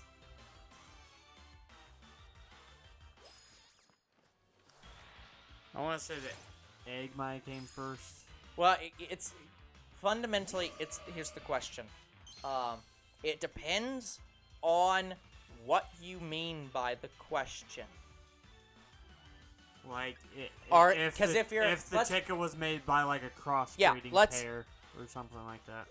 Yeah, so it's like it's the question of if you're talking religiously, if you're talking about let's just talk in general about creation specifically. If you're saying that like the chicken evolved from millions of years of evolution from other animals, it's like, when does a chicken become a chicken? So if we look at it from the evolution standpoint of there was a bird that was a pre-chicken that later became a chicken, was the egg that the pre-chicken laid that became the first chicken a chicken egg? Or was the egg that the first defined chicken laid the first chicken egg? No, until you go back in time. Yeah. Alternate question. If you talk about God specifically, when was the first chicken? If you're doing it religiously, did God create a chicken specifically, or did God create a bird that then I want to say it might then created chickens? It might have been right after the extinction of the dinosaurs. I bet that's when chickens were made. So this is not a simple question, and it's also not a question that really matters. But it's fun to ram your head into a wall for a few minutes and be like, sure, that makes sense. By the way, speaking of birds for a second, I just learned about a new creature that I didn't know about. Pause. You should probably do it again. Oh, I probably should. Give me a second. Let me just run that once I get to Twitch again. Yeah, it's been like an hour and a half. Let's run the first ad. Okay, so what is this creature? So I found out about a creature that I hadn't heard of before. It is called an elephant bird. Yes. Yeah. It is the biggest bird that anyone knows to have ever existed. Mm-hmm. In that it can grow up to 10 feet fucking tall, and it is basically just an ultra ostrich. Yes. Where it's just like, holy fucking shit, what? Because I can't imagine walking up to an ostrich and feeling comfortable. I believe this bird is extinct. Yes, it is now extinct. I believe it is one of the creatures that was extinct because of people. Like, I believe it did exist when people existed. I think they hunted it for its meat. Maybe. But... Because, from my understanding, those birds were really fucking good. Yes. They're very, very, and now, huge. And now we have a more controlled environment with chickens and such, so yes. I don't think we'll... Domesticating animals is, has caused mixed things. One of which is we stopped hunting creatures to extinction because we wanted to eat them. And the other one was, no, we didn't. We're still doing that. Yeah, like with passenger pigeon, they went extinct because we hunted them for the feathers. Yeah. Well, and also weren't they also hunted somewhat because they were a damn pest? There were so fucking many of them.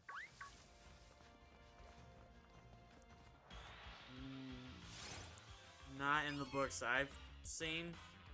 I have not heard of passenger pigeon being called a pest because I think they look past that because of the beauty of these birds. These birds were fucking Okay, gorgeous. Croc, have a good evening.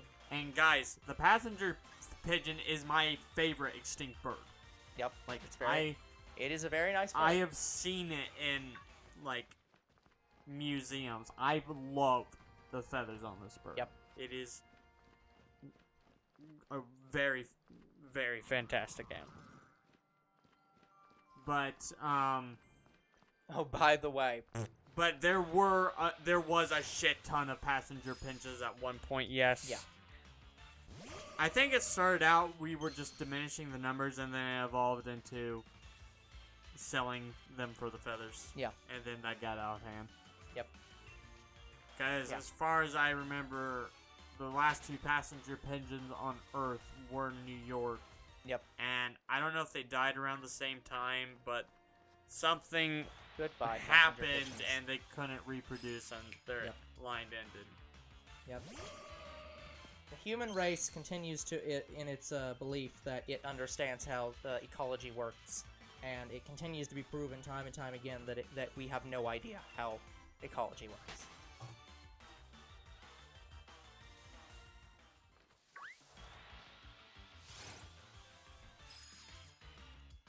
But yeah, guys, I really do love animals. In fact, I wanted to become a field biologist, and then discovered that required me to go to a lot of different places to do that. Because they don't really do field biology here. So, I went with what's local. Mm-hmm. Yep. So that's why I have a degree in electrical engineering. Not engineering, industrial electrical. Engineering is for people like planes and stuff. No.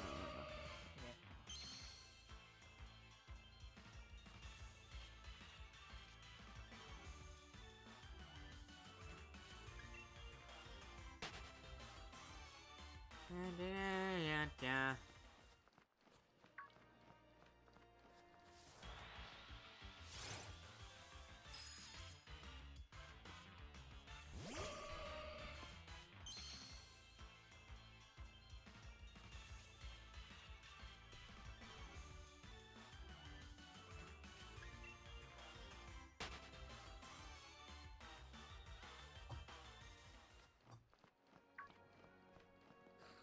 By the way, guys, I've been paying attention the entire time, and yeah, I have not seen any shinies at all, except for my garden. Maybe that's why I like Pokemon so much, is because I love animals. Could be. Mm-hmm.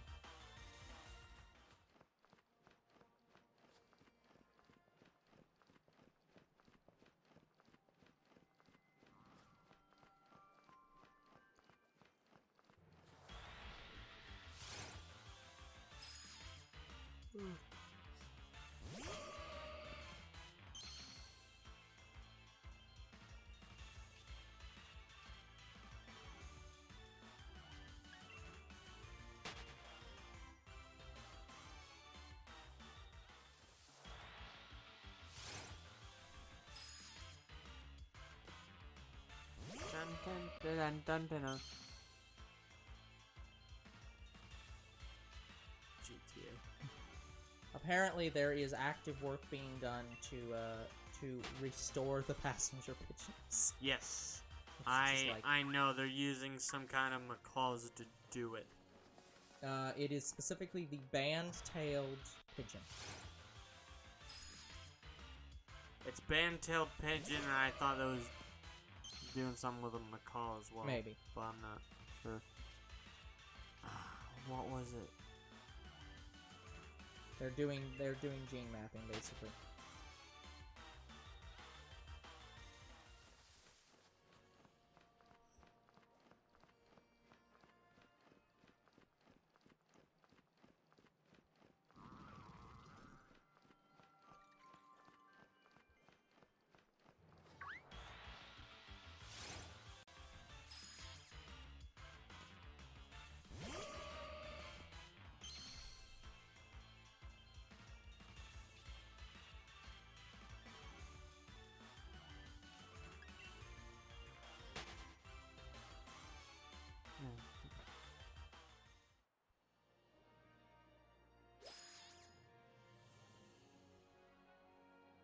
Sorry guys, I'm looking some up.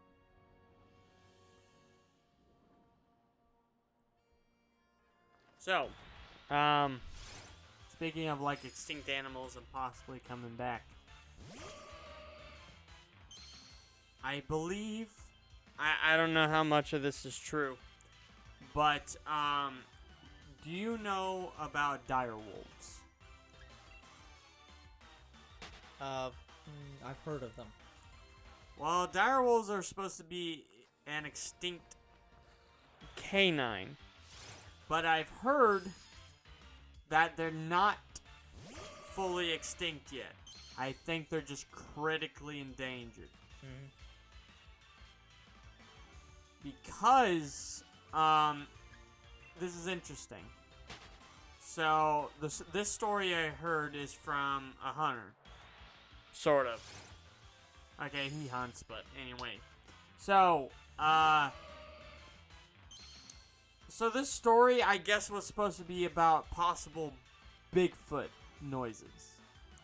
Well, they go investigate this, and they find this old man. And, they question him, and he's like, oh, yeah, I do these weird noises because that's what my father did. He's mimicking a real animal that makes these noises that you're hearing from me and my father. And they're like, really? Okay, care to explain a little bit?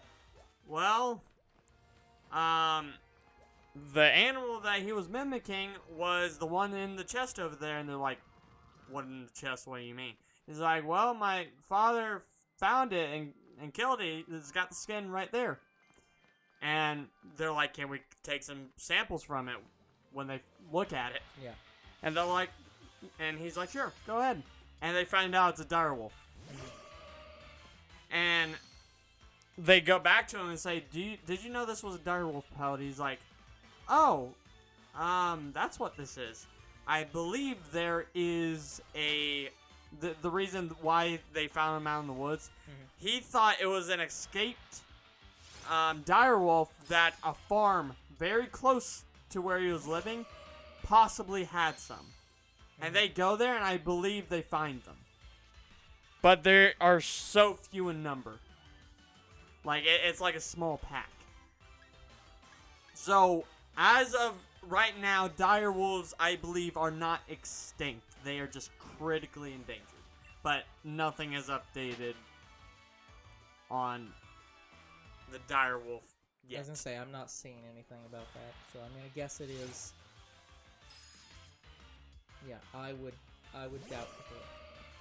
Like, I don't know how recent this was, so I don't know if they were dire wolves or if they tested wrong. I don't know much about it. I've just heard it from people I know. Like, they watched the documentary on it. They didn't tell me what it was on or anything like that. They couldn't remember.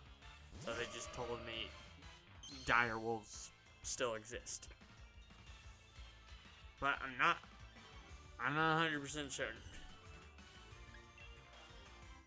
But I would like it. Like, that means it's one less extinct animal on the planet. Yeah.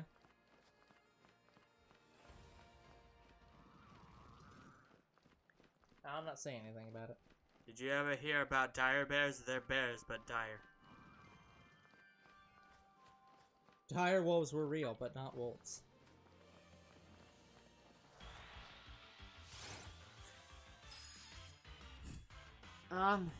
The thing about dire wolves is, are they usually what we base like a werewolf on or something? Like, I don't remember. 1 second.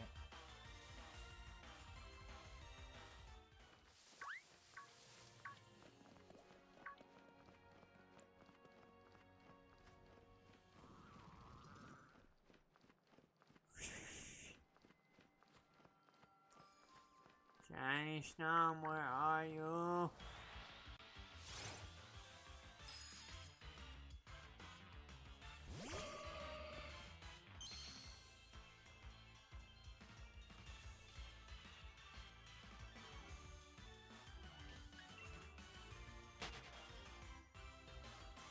Basically, they're trying to best describe them. So yeah, they are technically not wolves. They are dogs, but they're not wolves. Dire wolves? Yeah. Okay. So, or sorry, I wouldn't even call them. They're not wolves either. And they're not dogs either. They are canine. They're canines. So, wolves and dogs are from the same family. They're from Canis, which I can look up what that exactly is. Is the same genes, the genus. Okay.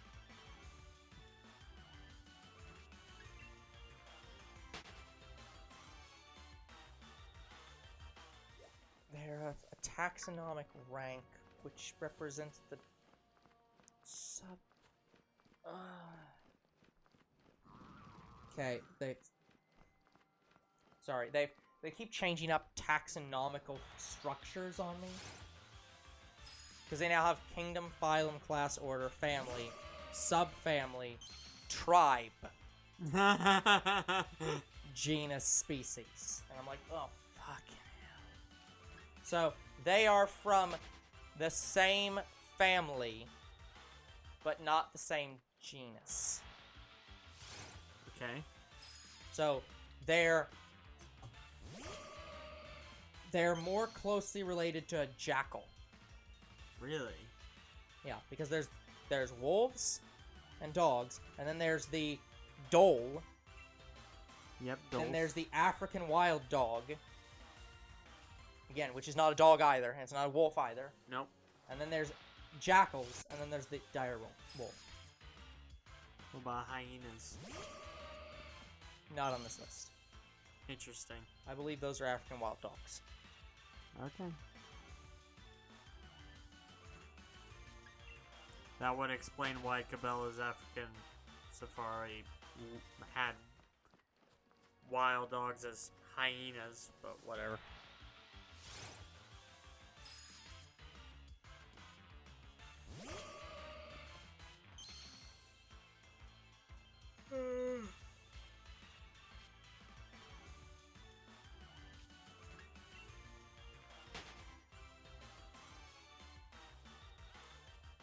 I don't know.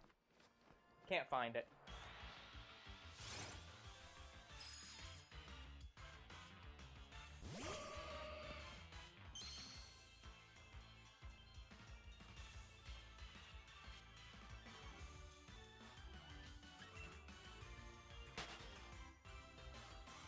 Yeah, I like talking about animals and myths and legends.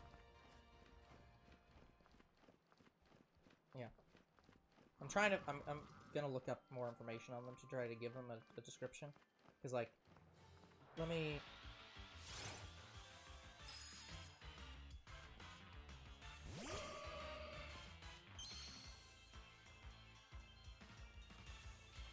Okay, they're about the same size as the largest modern gray wolves, Yukon wolves, or northwestern wolves. So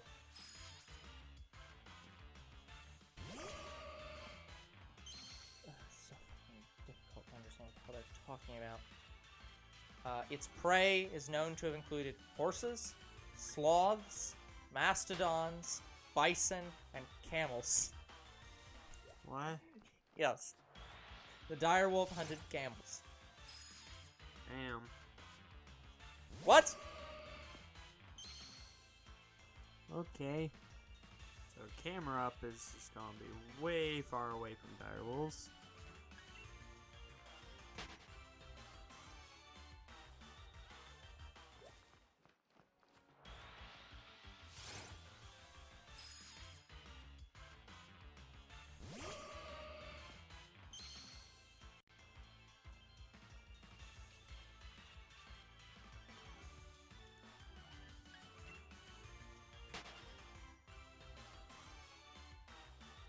Yeah, they keep trying to go into more and more and more granular descriptions on, like, taxonomy, and I'm just like, oh, God, I don't care. Just tell me the kingdom, phylum, class, order, family, genus, species. I don't fucking care. Oh, and domain, which is above kingdom. And the reason that one exists is because that allows for extraplanetary evolution, I believe. Sounds like fun.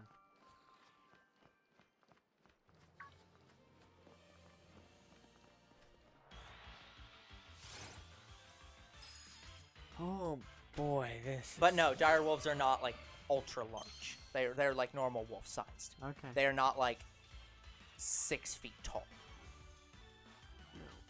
What is the werewolf based on, like what kind of wolves do people mistake werewolves for?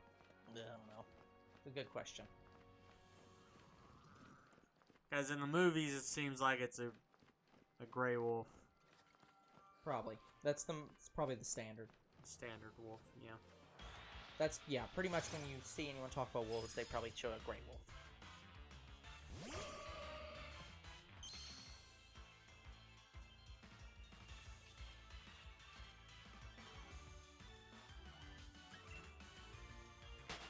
My phone is just struggling to connect to anything at this moment.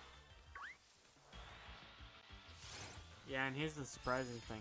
My phone hasn't acted up at all. Well, it didn't till now either. Fine. It just started literally now while I'm trying to talk about fucking taxonomy, where it's like, oh, I'm sorry, I can't allow you to do that.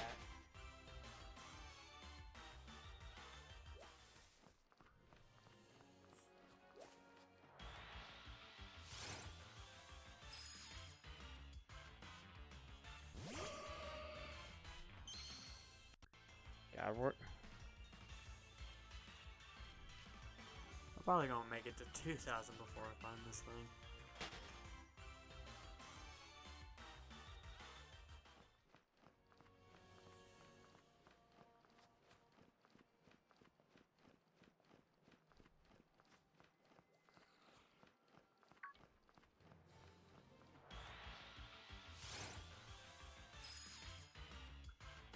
Where are you, Snommy?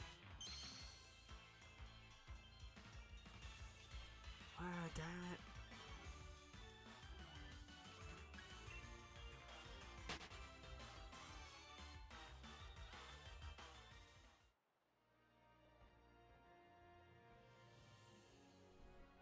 Gotcha, Anna. Yeah, it just started right now, so it's like and it seems to just have ended.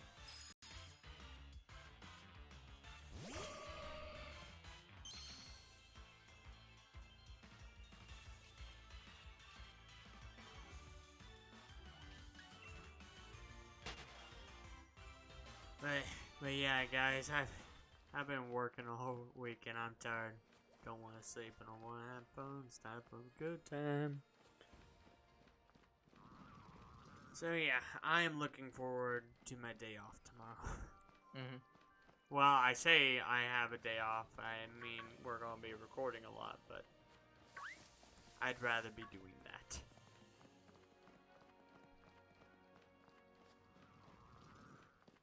Yeah, okay, so yeah, okay, it is not quite accurate to say that domain is for extraplanetary, because technically it wouldn't matter.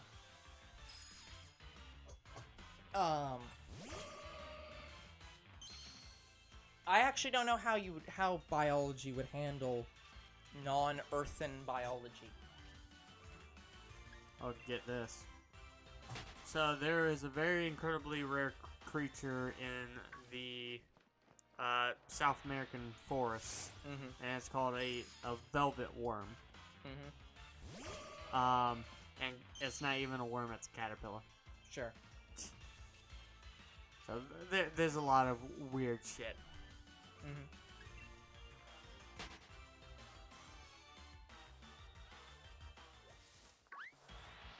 When it comes to like animals and such. I like how this. I'm currently on the page for life as like the highest taxonomy above domain, and so it at the end of the short, and by short I mean very like 7 paragraphs describing what the hell life is. What is life? The meaning It ends with the statement of death is the permanent termination of all biological processes which sustain an organism, and as such is the end of its life. And it's like, yes, thank you for telling me what death is. Yeah. I know you need it there for clarity, for like completeness, but thanks. Thanks, it died.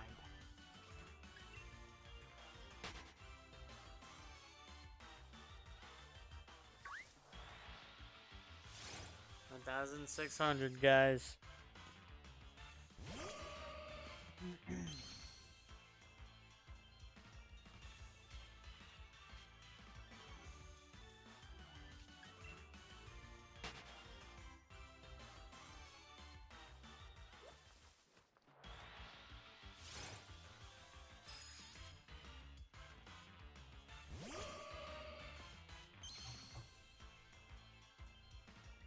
We're probably going to get over 20 hours on this Pokemon alone. I have a feeling. Maybe. Very possibly. Now I'm going to stop looking at that now and switch back to the stream. Yeah, back to seeing how long the hell this is.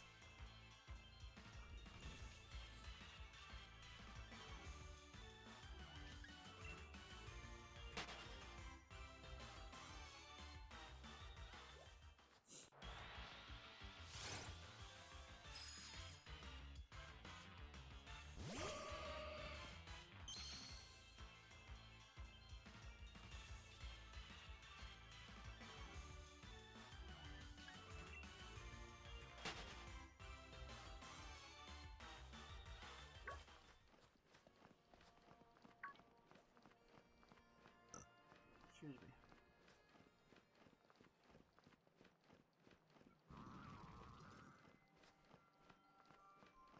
Okay.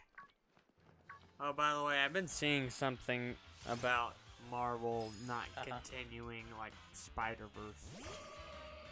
I don't know what that's about.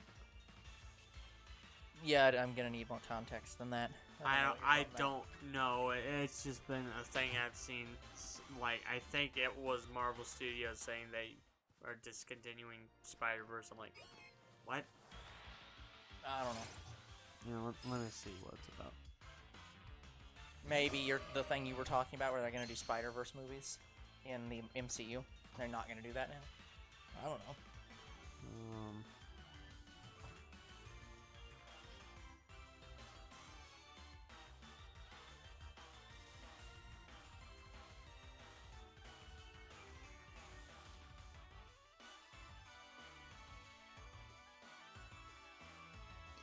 Maybe they're just not gonna do like another like live-action Spider-Verse with Andrew Garfield and Well, Tobey Maguire. I don't know. That's what they mean. Maybe. That'd make sense.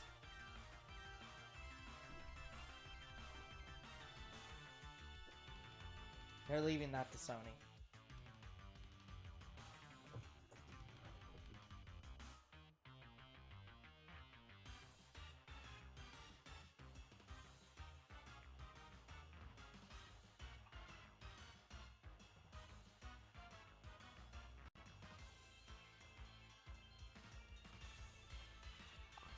Oh, okay. That's sad. Younger bro has failed to play the game again.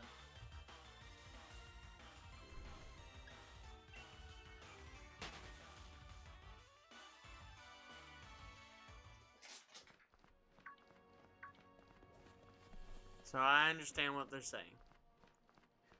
Okay, what's up? I'll wait till you sit down. No, it's fine. I'm gonna stand for a minute.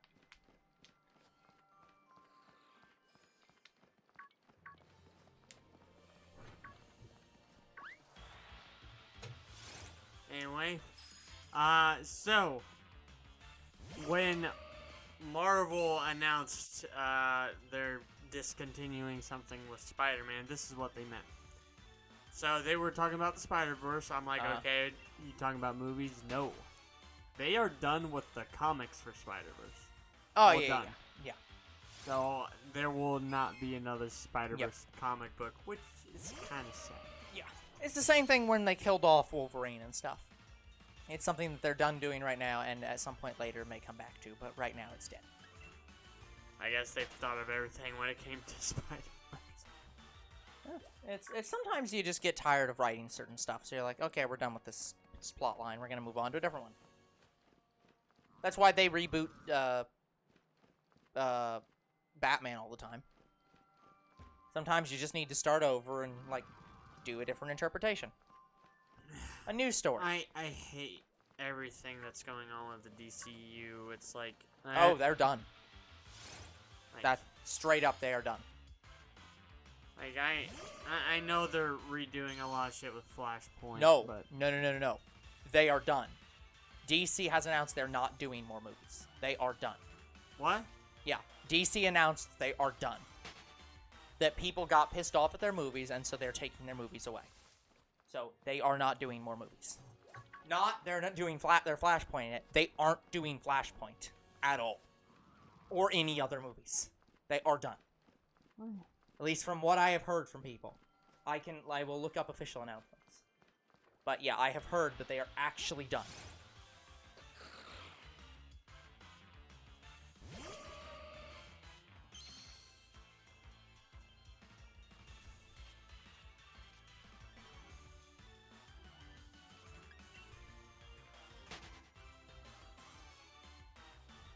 Here's the thing, not all of their DCU movies were terrible. It's just the matter.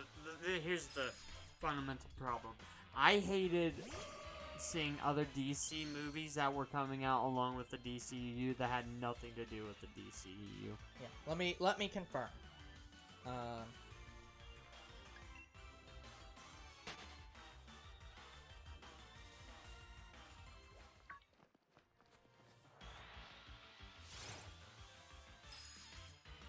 Like, I understand all of DC is tied in a way.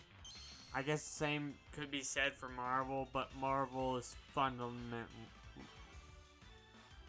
Marvel fundamentally has something better going with it than the DCU. Mm-hmm.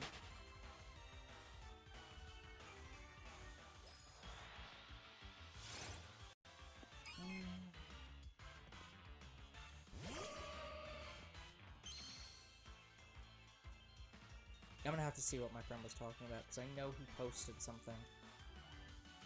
And now I cannot find it. Yeah, I have a feeling that's not true. Yeah. So I know he literally posted something, but I cannot find what he's talking about. Give me a second. No. Picture.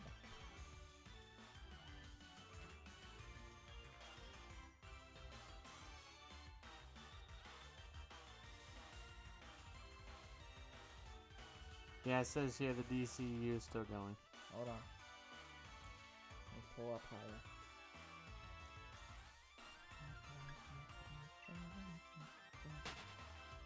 That's not it. That's not it. That's not it.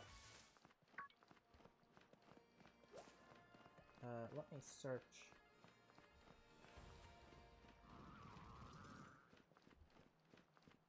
For DC.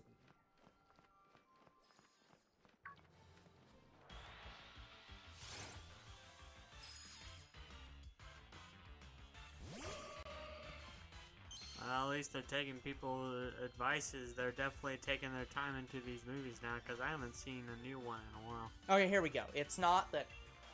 Oh, here we go. It's not that they're actually done, but it's that they have just announced recently that they are canceling quite a lot of their CW shows and canceling... CW is a channel that DC owns. And a lot of their movies. So it's like they announced like a list of cancellations. Okay. So, it also probably doesn't help that a lot of their actors are currently going to court over things. I know Ben Affleck just doesn't want to be Batman anymore. I can see that. Superman's actor, I'm not sure. I thought there was something going with him. Yeah. And yeah, I know the situation with Flash. Ezra Miller. I know the situation with him. He in jail. I don't know if he still is. But Yeah. he was in jail.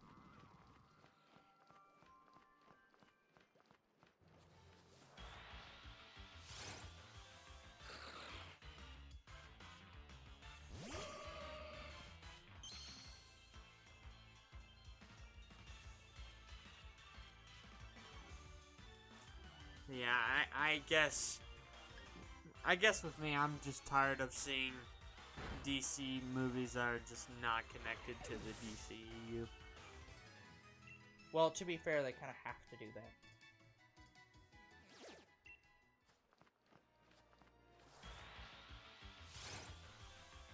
that. Because here's the weird thing about the DCEU. They're not going to take this new Batman and put him in the DCEU. They're using an older Batman. They're going to use Michael Keaton as the new Batman, from what I understand. Mm-hmm. Yeah. So, why should I care about the new Batman?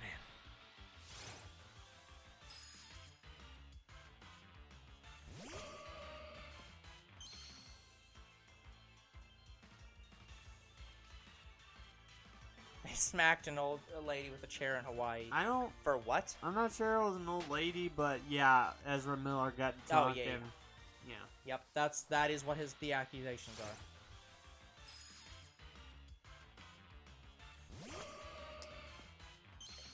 Yeah, and they have to reshoot Flashpoint because of that. Yeah. Legends of Tomorrow got canned. Wonder Twins movies canned.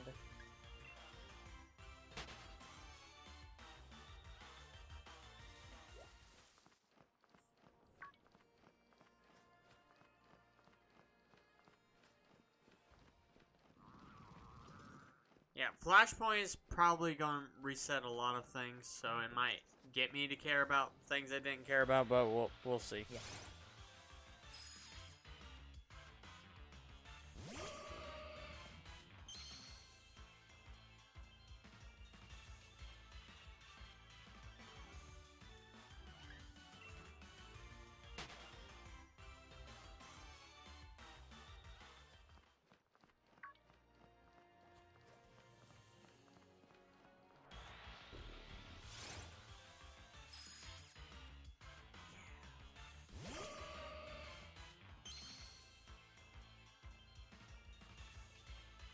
Right.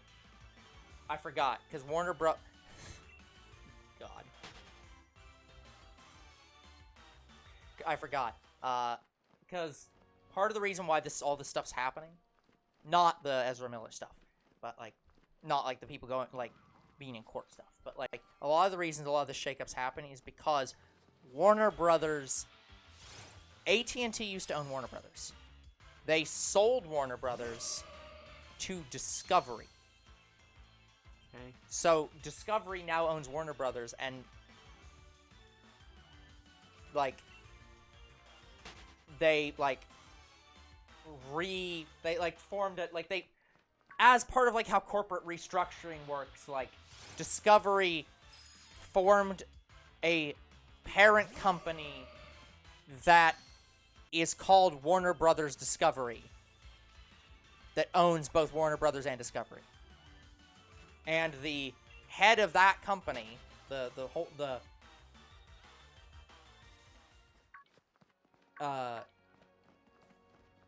CEO of that company was like, we are not having any sacred cows. We will trash literally anything from any company that we own. If anything is not working, we're going to throw the shit out. Because as part of the new corporate ownerships. Okay. This also means HBO is no longer owned by AT&T.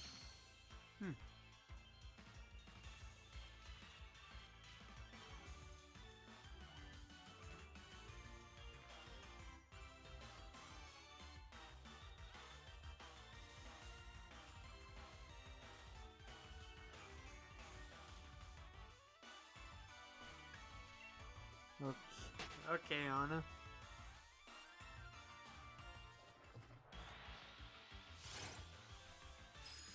Yeah, we'll see what happens with Ezra Miller. I really hope that... Apparently his wife is claiming she's the victim of intimate partner violence. That's Johnny. No, that's also Ezra Miller. What? Same thing. Yeah, that's what I thought too. I was like, wait a minute. Wasn't this just Johnny Depp? No, it's also Ezra Miller's wife. Like, I like Ezra Miller as Barry Allen. Like, he does a really good fucking... Yeah, in terms of the actual role, it's like, yeah, okay, I can see this.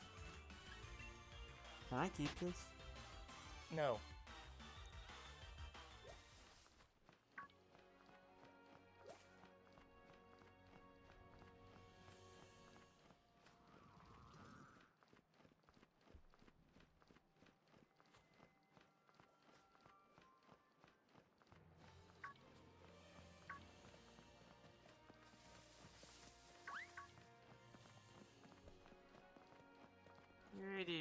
You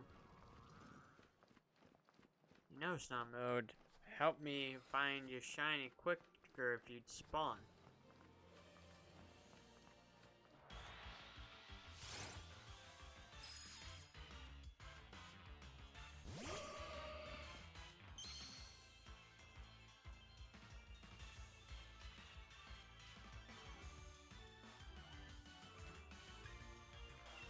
Yeah, I didn't know Ezra Miller had her wife either, Anna.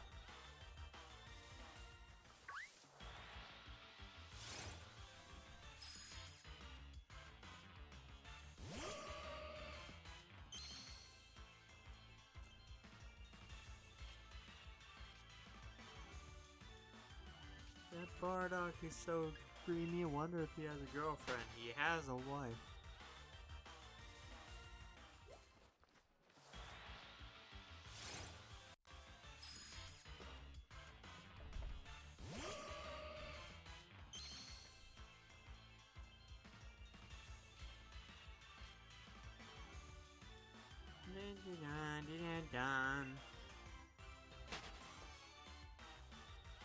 We've been doing a lot of reading on our phones.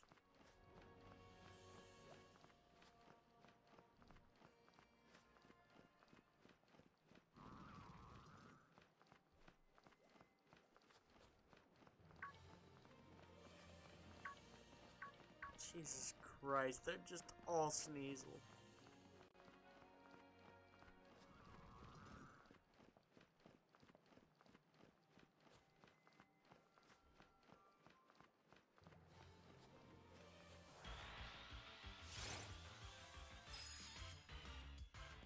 You're not shiny. Get the fuck out of here. So yeah, sorry, Anna, my brain is also melting because I'm, like, trying to figure out how the hell this business merger worked.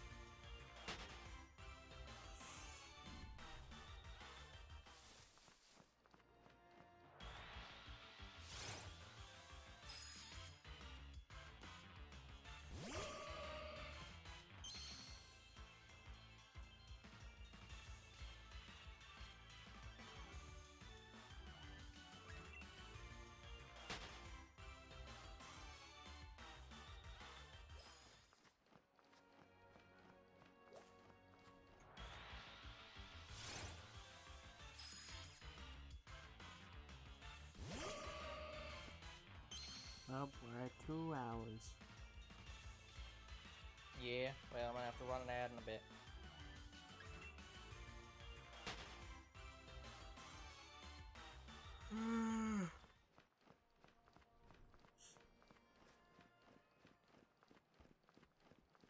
Yeah, guys, I never expect to find the Shiny Snom. Yeah. Yeah. Because I think we're going to go another full stream without it again. Probably. Founded 37 days ago. What? Warner Brothers Discovery. The sale was finalized, and the company fully founded 37 days ago. So that's when they started doing their whole, like, we're gonna... Let's do Warner Bros. Plus. Well, that, yes. They already have that. I know. I don't think it's called that specifically. Discovery Plus and HBO Max.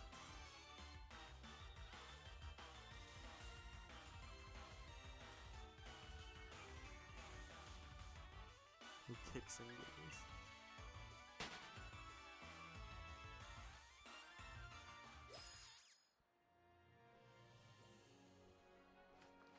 Oh, Brilliant Snom. Let's see. Here we go. And it's not shiny.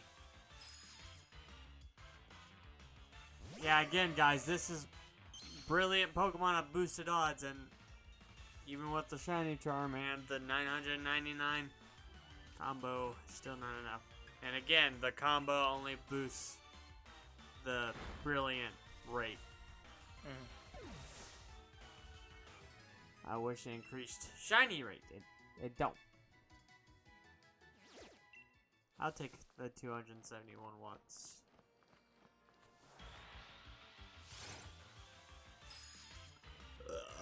Okay, guys, I'm going to run the second ad, as we do every hour during the Shiny Hunting streams, and that's the only time we run ads during the week. So we'll be back in like a minute. I need to come up with a better way of describing how ads work.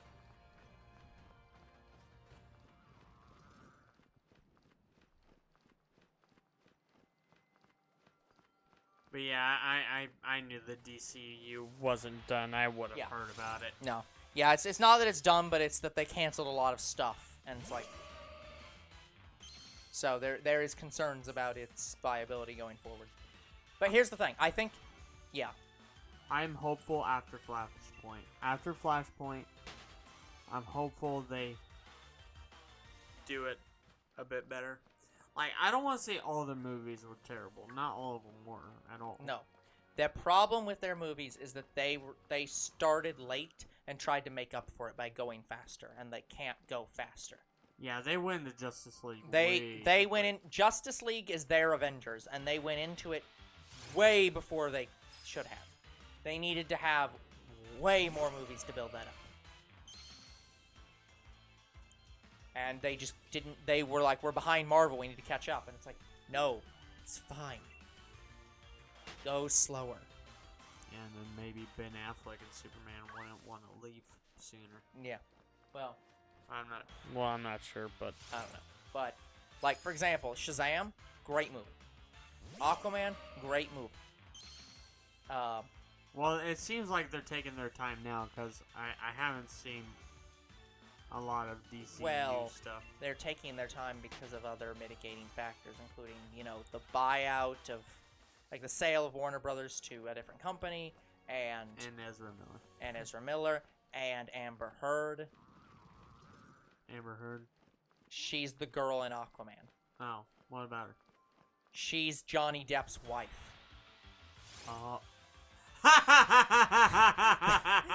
Yeah, sorry, ex-wife now.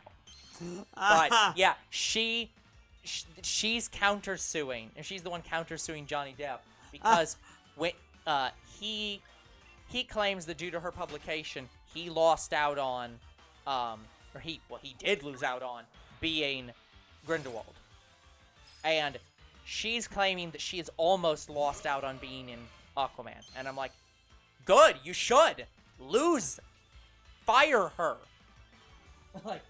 Fucking scum. I did not know that. Hey, Warner Brothers Discovery.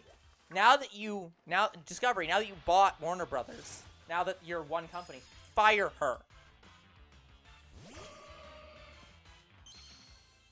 Yeah, exactly. They're intertwined trials because she's countersuing him. I had no idea that girl was on. That's what people have constantly been complaining about. It's like, why did Johnny Depp get fired, but Amber Heard hasn't been fired? Why is she still in Aquaman 2? Like, and currently still planned for 3 if they ever make it. It's because she's the main girl with Aquaman, Yep. I think. But also, Grindelwald is the main fucking villain. Like, the new Grindelwald, he didn't do terrible. No, he's fine, like, but he's not Johnny Depp. Wait, you're not Johnny Depp, my dude. Yeah, you are not Johnny Depp.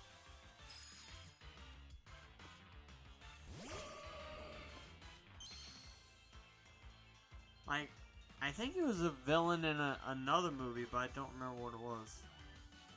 I don't remember.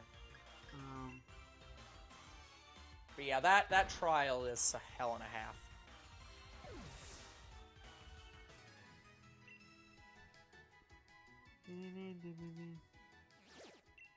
But yeah, I do kind of feel bad for Johnny Depp. I didn't want him to be back as Grindelwald. Yep. As he so eloquently put it, or I think he was the one who worded it this way, where he basically I'm gonna fuck up paraphrasing this, but he basically said that the thing with this trial is it doesn't matter. It doesn't matter what the court finds. His life is ruined either way. It's like the fundamental problem with these kinds of claims, with sexual abuse like claims in general, anything like this, is it doesn't matter who's right. Johnny Depp is going to for the rest of his life have people claiming that he abused Amber Heard, and it doesn't matter if he did or not. And Amber Heard is going to, for the rest of her life, have people both saying she's the victim and the perpetrator for the rest of her life. It doesn't matter which one's right. These claims will never go away. Like, that's why these things are so. That's why these kinds of trials and like lawsuits are so I wanted to say confrontational. That wasn't the word I was thinking of. Controversial, because yes, these are absolutely things that do matter and should be brought to light. But the problem with bringing them to light is these will be over your head forever, even if you win. Even if Johnny Depp is found to be completely innocent, he was the one abused. He's still going to have that over his head for the rest of his life, even if he's found innocent. I say innocent, but he's the one suing. So it's like, but because they're co-suing each other, yeah, trying to describe this in a way that makes sense is going to be hard.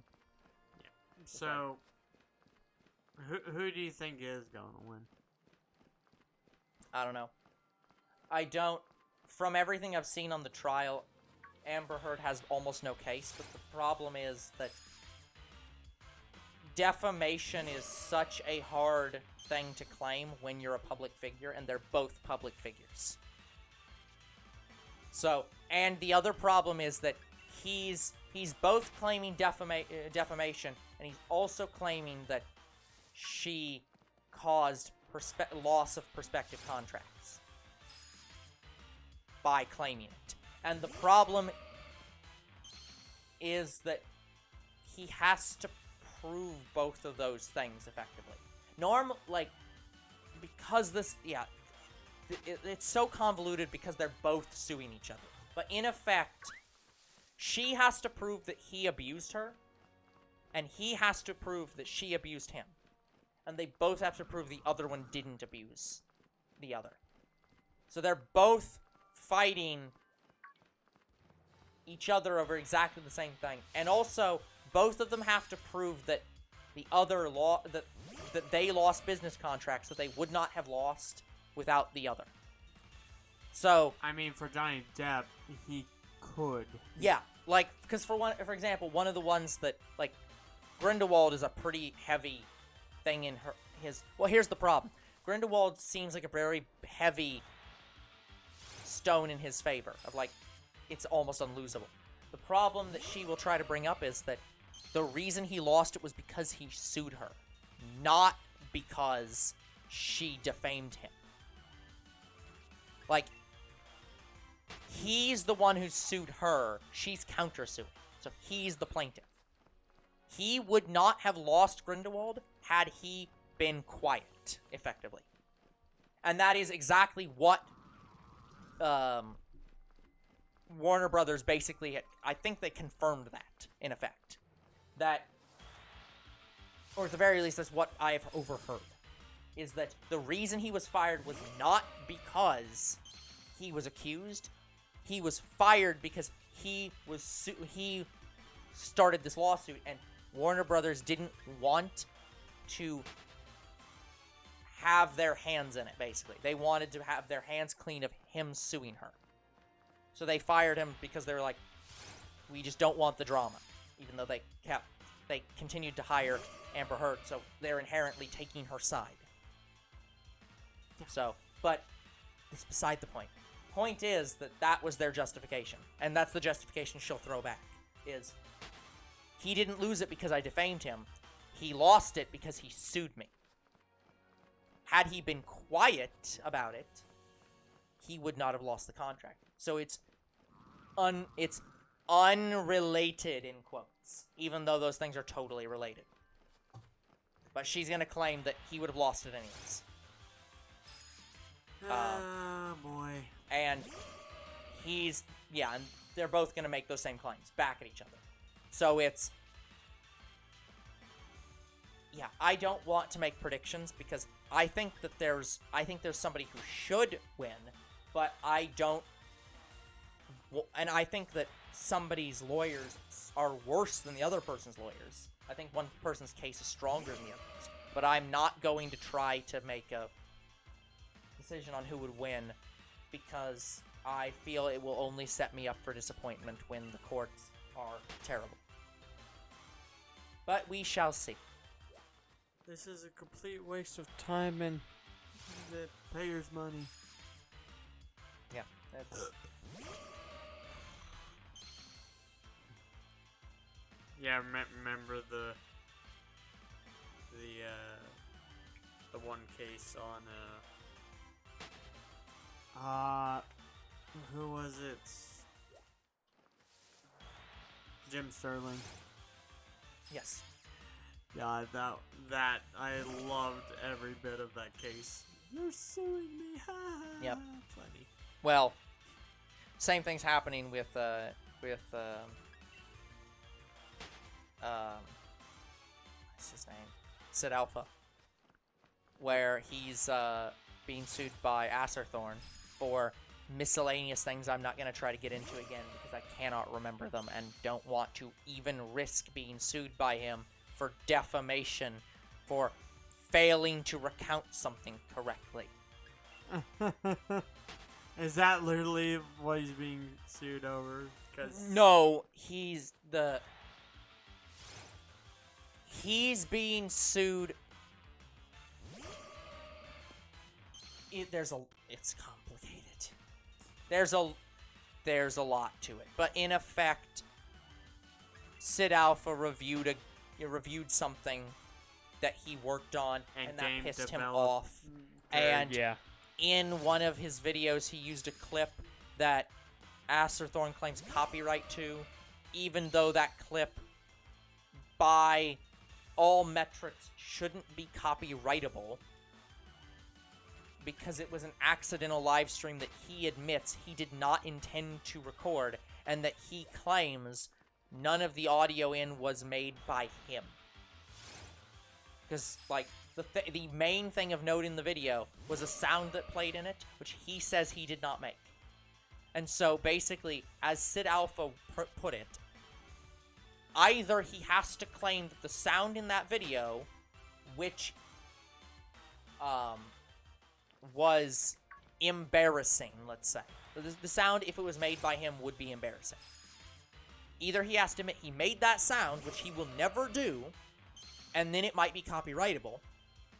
Because he can say, I did it on purpose, I intentionally made it, therefore it's copyrightable. But he'd have to admit to making the sound. Or, he cannot admit he made the sound on purpose, which means that the stream was, by his own admission, a complete accident. He did not mean to record it, which means it's not copyrightable, because copyright has to be something you intend to make. Oh my god. You can't copyright. The whole point of copyright is that it has to be your creative expression, which means you have to have intended to make it. Because that's what you're copywriting. You're copywriting how you intentionally made something. Hey look, Two Bros Game Nights, back to copyright, shocking. Yeah. Yeah, but it's not about us. So, basically, that's one of the... He put that video on his Patreon, basically, for... I think it was his Patreon. It might have been a Patreon-like site, but he put it behind a paywall. No one paid for it. And as one of the defenses that someone has brought up in the case, whose name I do not remember, and it might have actually been Google, that brought this up specifically. Somebody in this case brought up the fact that that video has never been purchased by anyone. No one has paid for that tier. And that the only reason they believe that tier exists is so that he can claim a damage amount for the lawsuit. Because if he can say, I'm charging this amount for it, therefore any infringement should be worth that. Even if no one's actually paying for it. Oh my god. So, again, I will not speak to the truthfulness of that statement. I will simply state that someone has made that claim. So, and let's say it this way. The lawsuit is so terrible that Google is entering the lawsuit on behalf of the YouTubers. So, YouTube is doing their job correctly for once, as in they're literally doing the thing they said they'd do, which is that they would protect their, some of their people from copyright claims by, providing up to $1 million to defend them. Well, they're now actually being forced to do that because they're being sued in a separate... They're being sued in both this case and another case, but they got dismissed from this case, but not dismissed from the other case. So they're now requesting re-entrance into this case because it's a related matter. Their other case literally depends on the outcome of this case. So their argument is, because this case is required for another case we're related in, and because we were in this case before, we'd like to re-enter this case and then have this case dismissed because it's bullshit. So let your jaw hit the floor in amazement. That is their words. Let your jaw hit the floor in amazement. Yes. Some of the people can't handle some criticism. Yes, that is Jim Sterling's words. Yep. He'd be saying the same thing. Yes, and I'm sure that Sid Alpha will have a very similar statement if and when he wins this case, and it, is determined that the video was not copyrightable, that fair use is fair use, and you can't just say they used my video, my video in a review. That's infringement, given that fair use is still there. I still hate the one copyright thing that happened with our channel. Yeah. They literally copyrighted us taking down the videos when there was nothing copyrighted contained within them. Yes. It's ridiculous. Yep. But, I now have because of it, I guess, I now have a set audio thing I put on every video that reduces all background audio to literally unhearable audio at any level. So... Yeah, not only that, we also have now a system where we back up all videos we make. Yep, because of this, we now back up every single video, guys. Actually, every one. Every single video. So all of our, up to a point, because some of our videos, like, we obviously don't have the original files entirely. Yeah, but, so we have to download them. Yeah, but the intended plan, guys, is that starting now, and this will be something that we probably include in next year's like changelog. As of now, we are getting drives and we are saving every single video we have ever made. For all new videos, we are saving every bit of unedited video footage.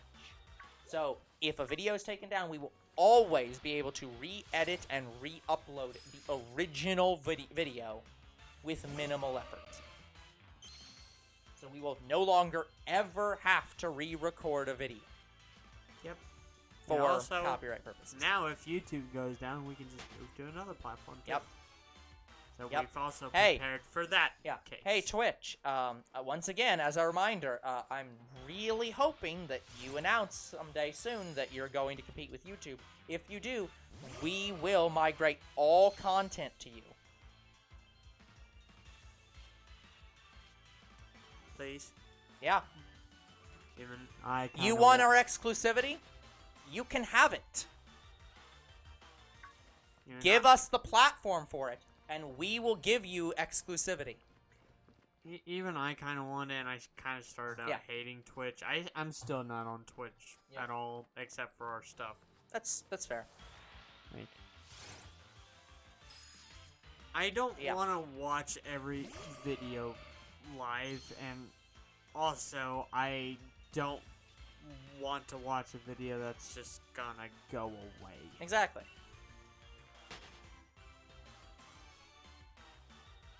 So that's why I keep going back to YouTube. Yep, exactly. That's the thing with Twitch, that is Twitch's inherent limitation. Twitch doesn't want to have infinite videos that they have to keep forever, because it costs a lot of money. YouTube wants people to always be able to come back and watch videos forever. They want people to always come back to them. So, that's the fundamental differences between Twitch and YouTube. If Twitch wants to... Twitch could beat YouTube. Just fundamentally. Because Twitch does fuck up a lot. They have problems. But Twitch fundamentally gives more of a shit than YouTube does. And I believe that Twitch will always give more of a shit than YouTube does. They may screw up. They may fall from the path. But they will always move forward. Anybody know what I'm quoting? No. Disappointing. I forgot. How dare you forget the most, one of the most meaningful quotes that has ever been made about the human race. We may struggle, we may fall from the path, but we will always move forward. That is the power of man. Like, I knew it was a quote, but I didn't... Bayonetta 2. Right. Yeah. Yeah, guys, I watched Older Bro play Bayonetta 2 once, and I've seen all the cutscenes for Bayonetta 2 a few times, but I haven't seen them lately, so... Yeah. If you want a quote that is that is like that representative of the human condition, it's that quote.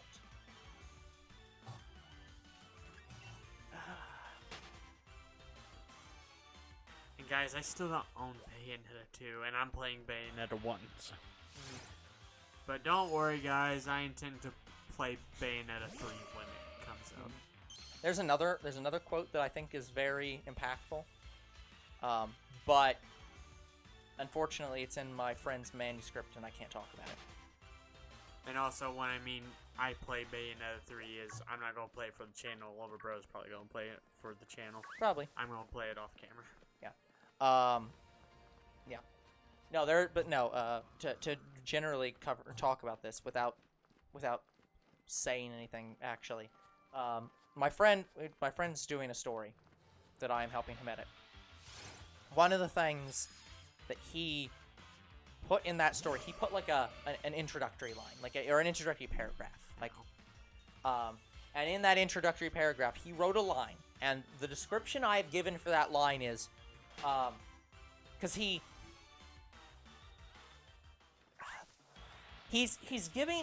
talking about something that's very complex, like a very complex idea. There was an idea that was complex. Yeah, but no, he's trying to describe something generally about like a general statement about like the past, present, and future, and he's giving a very general but complex description of that in a way that's very difficult to understand. But as part of that, he gives one line, and this one line, I looked at him and was like, this line is literally one of the most like impactful statements about the human condition that has been written. I was like, I literally gave the words like, this line is a physical attack against every human that has ever existed. This one single line is you going up to every person on the planet and punching them in the face.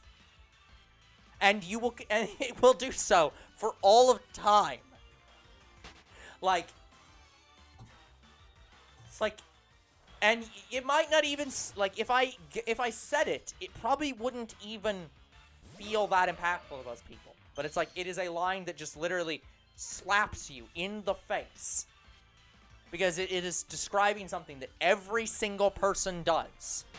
And will always do. And it's something that in this description, the person is saying, no, you should not do this. You are bad and you should feel bad. Stop doing this. And I'm like, yeah, you are literally assaulting every human being that has ever lived. What the hell could he have possibly said this? Like, it's nothing that's even that big. It's just one thing. Like, it's one single thing that every human being has done throughout their entire lives. And his entire premise is, no, that's wrong.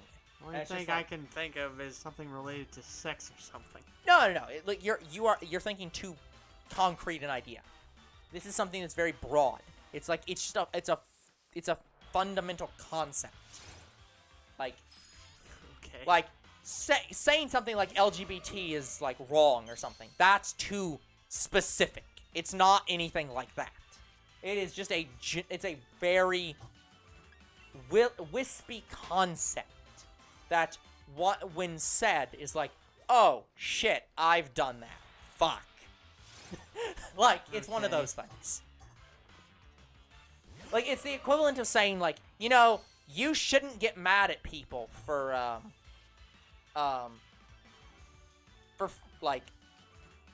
failing to do something they said they were going to do. Something like that. Like, it's a statement like that. Just a very general statement that could apply to literally any human being ever. It is not that, by the way. But it's something of that, like, category. Like, a statement like that. Where it's like, yeah, you just punched every human being in the face. Like, literally one of the things that I was describing him was like, you've done this! Like, it's like, the author is, like, literally saying, yeah, you shouldn't do that. And this includes me. I should stop doing this. It's like... You're talking about you, right? Yeah. He's talking about me. He's talking about every human being that's ever lived. Yeah, going back to talking about Bayonetta, I feel like Bayonetta and Devil May Cry is sort of a situation like Crash and Spyro, where you're doing mainly all the Crash games. Sorry, you're doing mainly all the Spyro games. I'm mainly doing all the Crash games. Yes. You're probably going to mainly do all the Bayonetta games. Yep. And I'm going to do all the Devil May Cry games. Basically. With some exceptions. Yep. That reminds me, I was talking about, By the way, talking about Spyro, when are we doing Spyro 2? It's on our list. But no, the thing I was gonna say was, by the way, we got 4 minutes. Okay. 4 minutes. Yeah. Well, It'll be 12:30. You want to be done at 12:30? Yep. 12:30. 12:30 is basically our end cutoff time. It's like we try to go up to 3 hours, but cutoff is 12:30. Yeah, you kinda didn't say I want to be done. Sorry, I've done so basically every single stream, so I assume that was understood of, like, that is our generic cutoff time. Sometimes I'll go over if it's, like, 49 or something, where it's gonna be, like, 10 minutes. I'm like, okay, whatever. But, like, yeah. Basically, around 15 minutes is where I'm like, no. Perfect timing with the anime. It had to end on Saturday. Yes. Yeah, guys, the reason we're a little bit late today was specifically because we had to review the anime, and I went into a very long tangent for 10 minutes. wasn't even a 10-minute tangent, but like I wouldn't even call it a tangent. It was all about the show, or all about like how I was grading the show. All of it was relevant. It was just a lot. Yes. So, yeah, it was. It's going to be nearly a 40 to 50 minute episode. Definitely impacted you more than me. Yeah. Like I said, like there are shows that like tweak how I grade things. Eventually, enough minor inconsistencies with my grading system means I have to regrade things. And we're at the point now where I've had a few shows where I'm like, okay, I'm getting to that point where I might have to start regrading things. There's a bit of friction in my grading system. Yeah, and I haven't hit that point yet. Nope. I don't know if I will. Well, part of it is that I don't have any 60% yet. I have a concept of what a 50% show is. We have Magical Senpai, we have Sword Art Online, and I'm like, yep, those are good, solid 50%. But I don't really have a show that I'm like, this is just above that. Because the next show up is Fist of the North Star, which is like, I put it a solid 70. And I'm like, don't really have a concept of anything in between those two shows yet. So it's like, part of me is like, I might end up moving Fist of the North Star down to 60, but I feel like that's unfair to it. So I'm like, But, like, I have enough things in the 70 to 90 range where I'm like, this isn't perfect, but this is a show that's, like, good, but I haven't finalized where everything goes in there yet. So it's like, that range is messy for me. Yeah, like, I haven't... Look, haven't you guys are either. lucky that I even have a ranking system. The entire reason that we did this was entirely to be like, or it was me being like, yes, you know, we should give some closure, we should talk about the show at the end, and we should give a number. I'm bad at numbers. Like, you gotta understand, guys, I have a list, okay? This is not our anime ranking list. This is my anime ranking list. I have a list. I have a list on my phone. 2 different lists. I have 2 different lists. I have a list of all the shows I'm watching. And all the shows that... I was actually watching Season 3. Okay, that answers my question. So, I have a list of all the shows that I was watching and that I needed to watch. Yep. It is a long list. It is a list of shows that no longer matters because this list is mostly on the other list. So I could probably delete this now. Okay. But it's a very, very long list. And then next to it, I have a list that's my personal / old anime rankings. This list did not have numbers. It does not have it barely has a structure. In that I have shows that I've ranked as being excellent shows, shows that were great, shows that were good, shows that were average, poor, and avoid. Avoid. Yep. So, there's no numbers associated with these. Just excellent, great, good, average. So, somewhere in there, let's say average is a 50%, somewhere between excellent and average is a number that I don't have. Because I just don't have anything that's between average and excellent. And if anything would be 100%, it's going to be excellent. Because How about okay? Yeah, but I never put that in. I never wrote any shows as okay. And also, this structure fundamentally does not match my current structure, anyways. Because let me look through. Are there any other shows that we have reviewed on my list? Love Live. No, we didn't do that show yet. We haven't done that show yet. No. I'm wondering if we should Haven't done start any of that. rating games too. I don't really want to. I think our reactions are self-evident enough. Yeah, that's fair.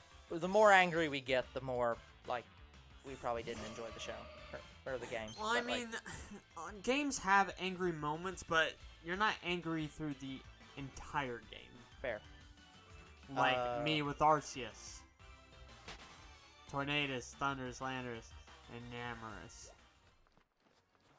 Yeah, so this, fundamentally, this does not reflect my current rating system anyways, because if I assume that all these numbers are numbers, like Dragon Maid, I put in excellent. Let's say that's 100%. I also have Toradora in there, which I put at 100%. I also have ReZero in here, which I did not put at 100%. Nope. So, yeah. If I go down a little bit, the next show we watched was on my list, because we don't actually have a lot of shows on here that I've watched that we've watched. The next show that we've watched is SAO. That's in poor. So that would be at a 4. I put it at what I'd call a 4 out of 10. But even if we set that as 5 out of 10, because that would actually give us 5 categories, that would mean that poor is actually 5. Then if I go up a little bit, where the hell is that show? Didn't do that one, didn't do that one, didn't do that one, didn't do that one, didn't do that one. There's another one on here. That one's SAO abridged. There's another one, I just saw it. 5, 6, 7, 8,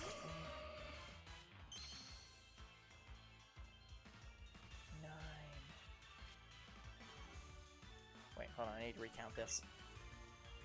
5, 6, 7, 8, 9. Nope, I'm still wrong.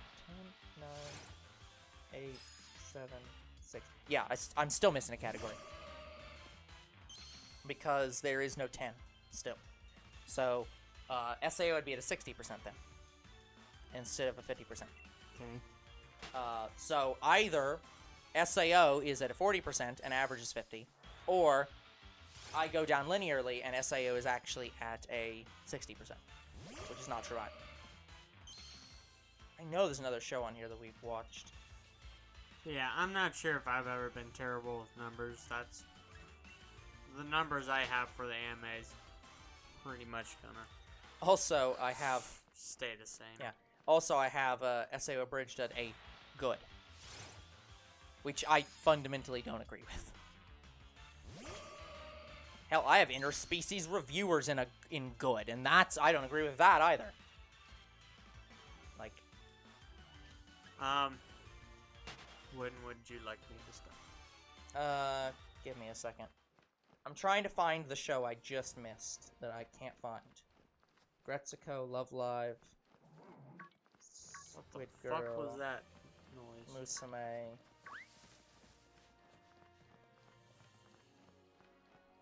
I know there's another show. Haven't watched it. We watched Dragon Maid. Watched Toradora. We've watched ReZero. List out all the other shows we've watched. Mob Psycho, Satan Hadn't watched that one Academy, yet. Hadn't watched that one yet. Kiss of the North Star. Hadn't watched it.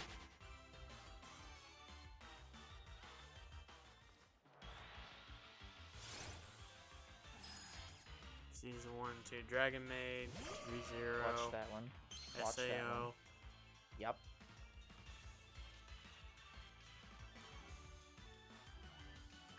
Can't find it. There's another show on here we've watched. Toradora. Yeah, there's another show on here somewhere that I just can't see that we've rated, and I can't find where that it should also be wrong.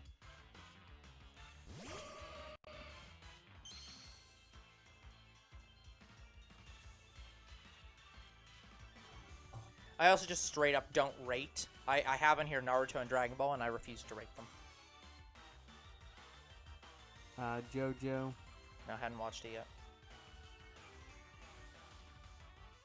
I also hadn't watched Magical Senpai before we asked. Yep, that was gonna be the next one.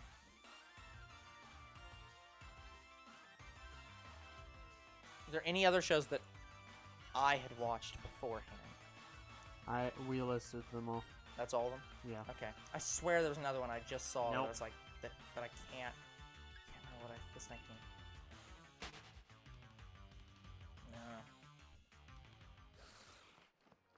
No. Because we haven't not even- reviewed a lot of anime due to how long it takes us to do them. Yeah.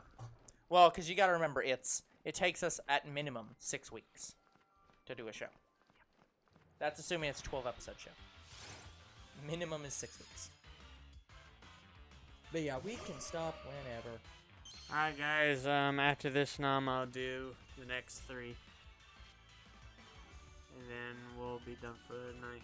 Mm-hmm.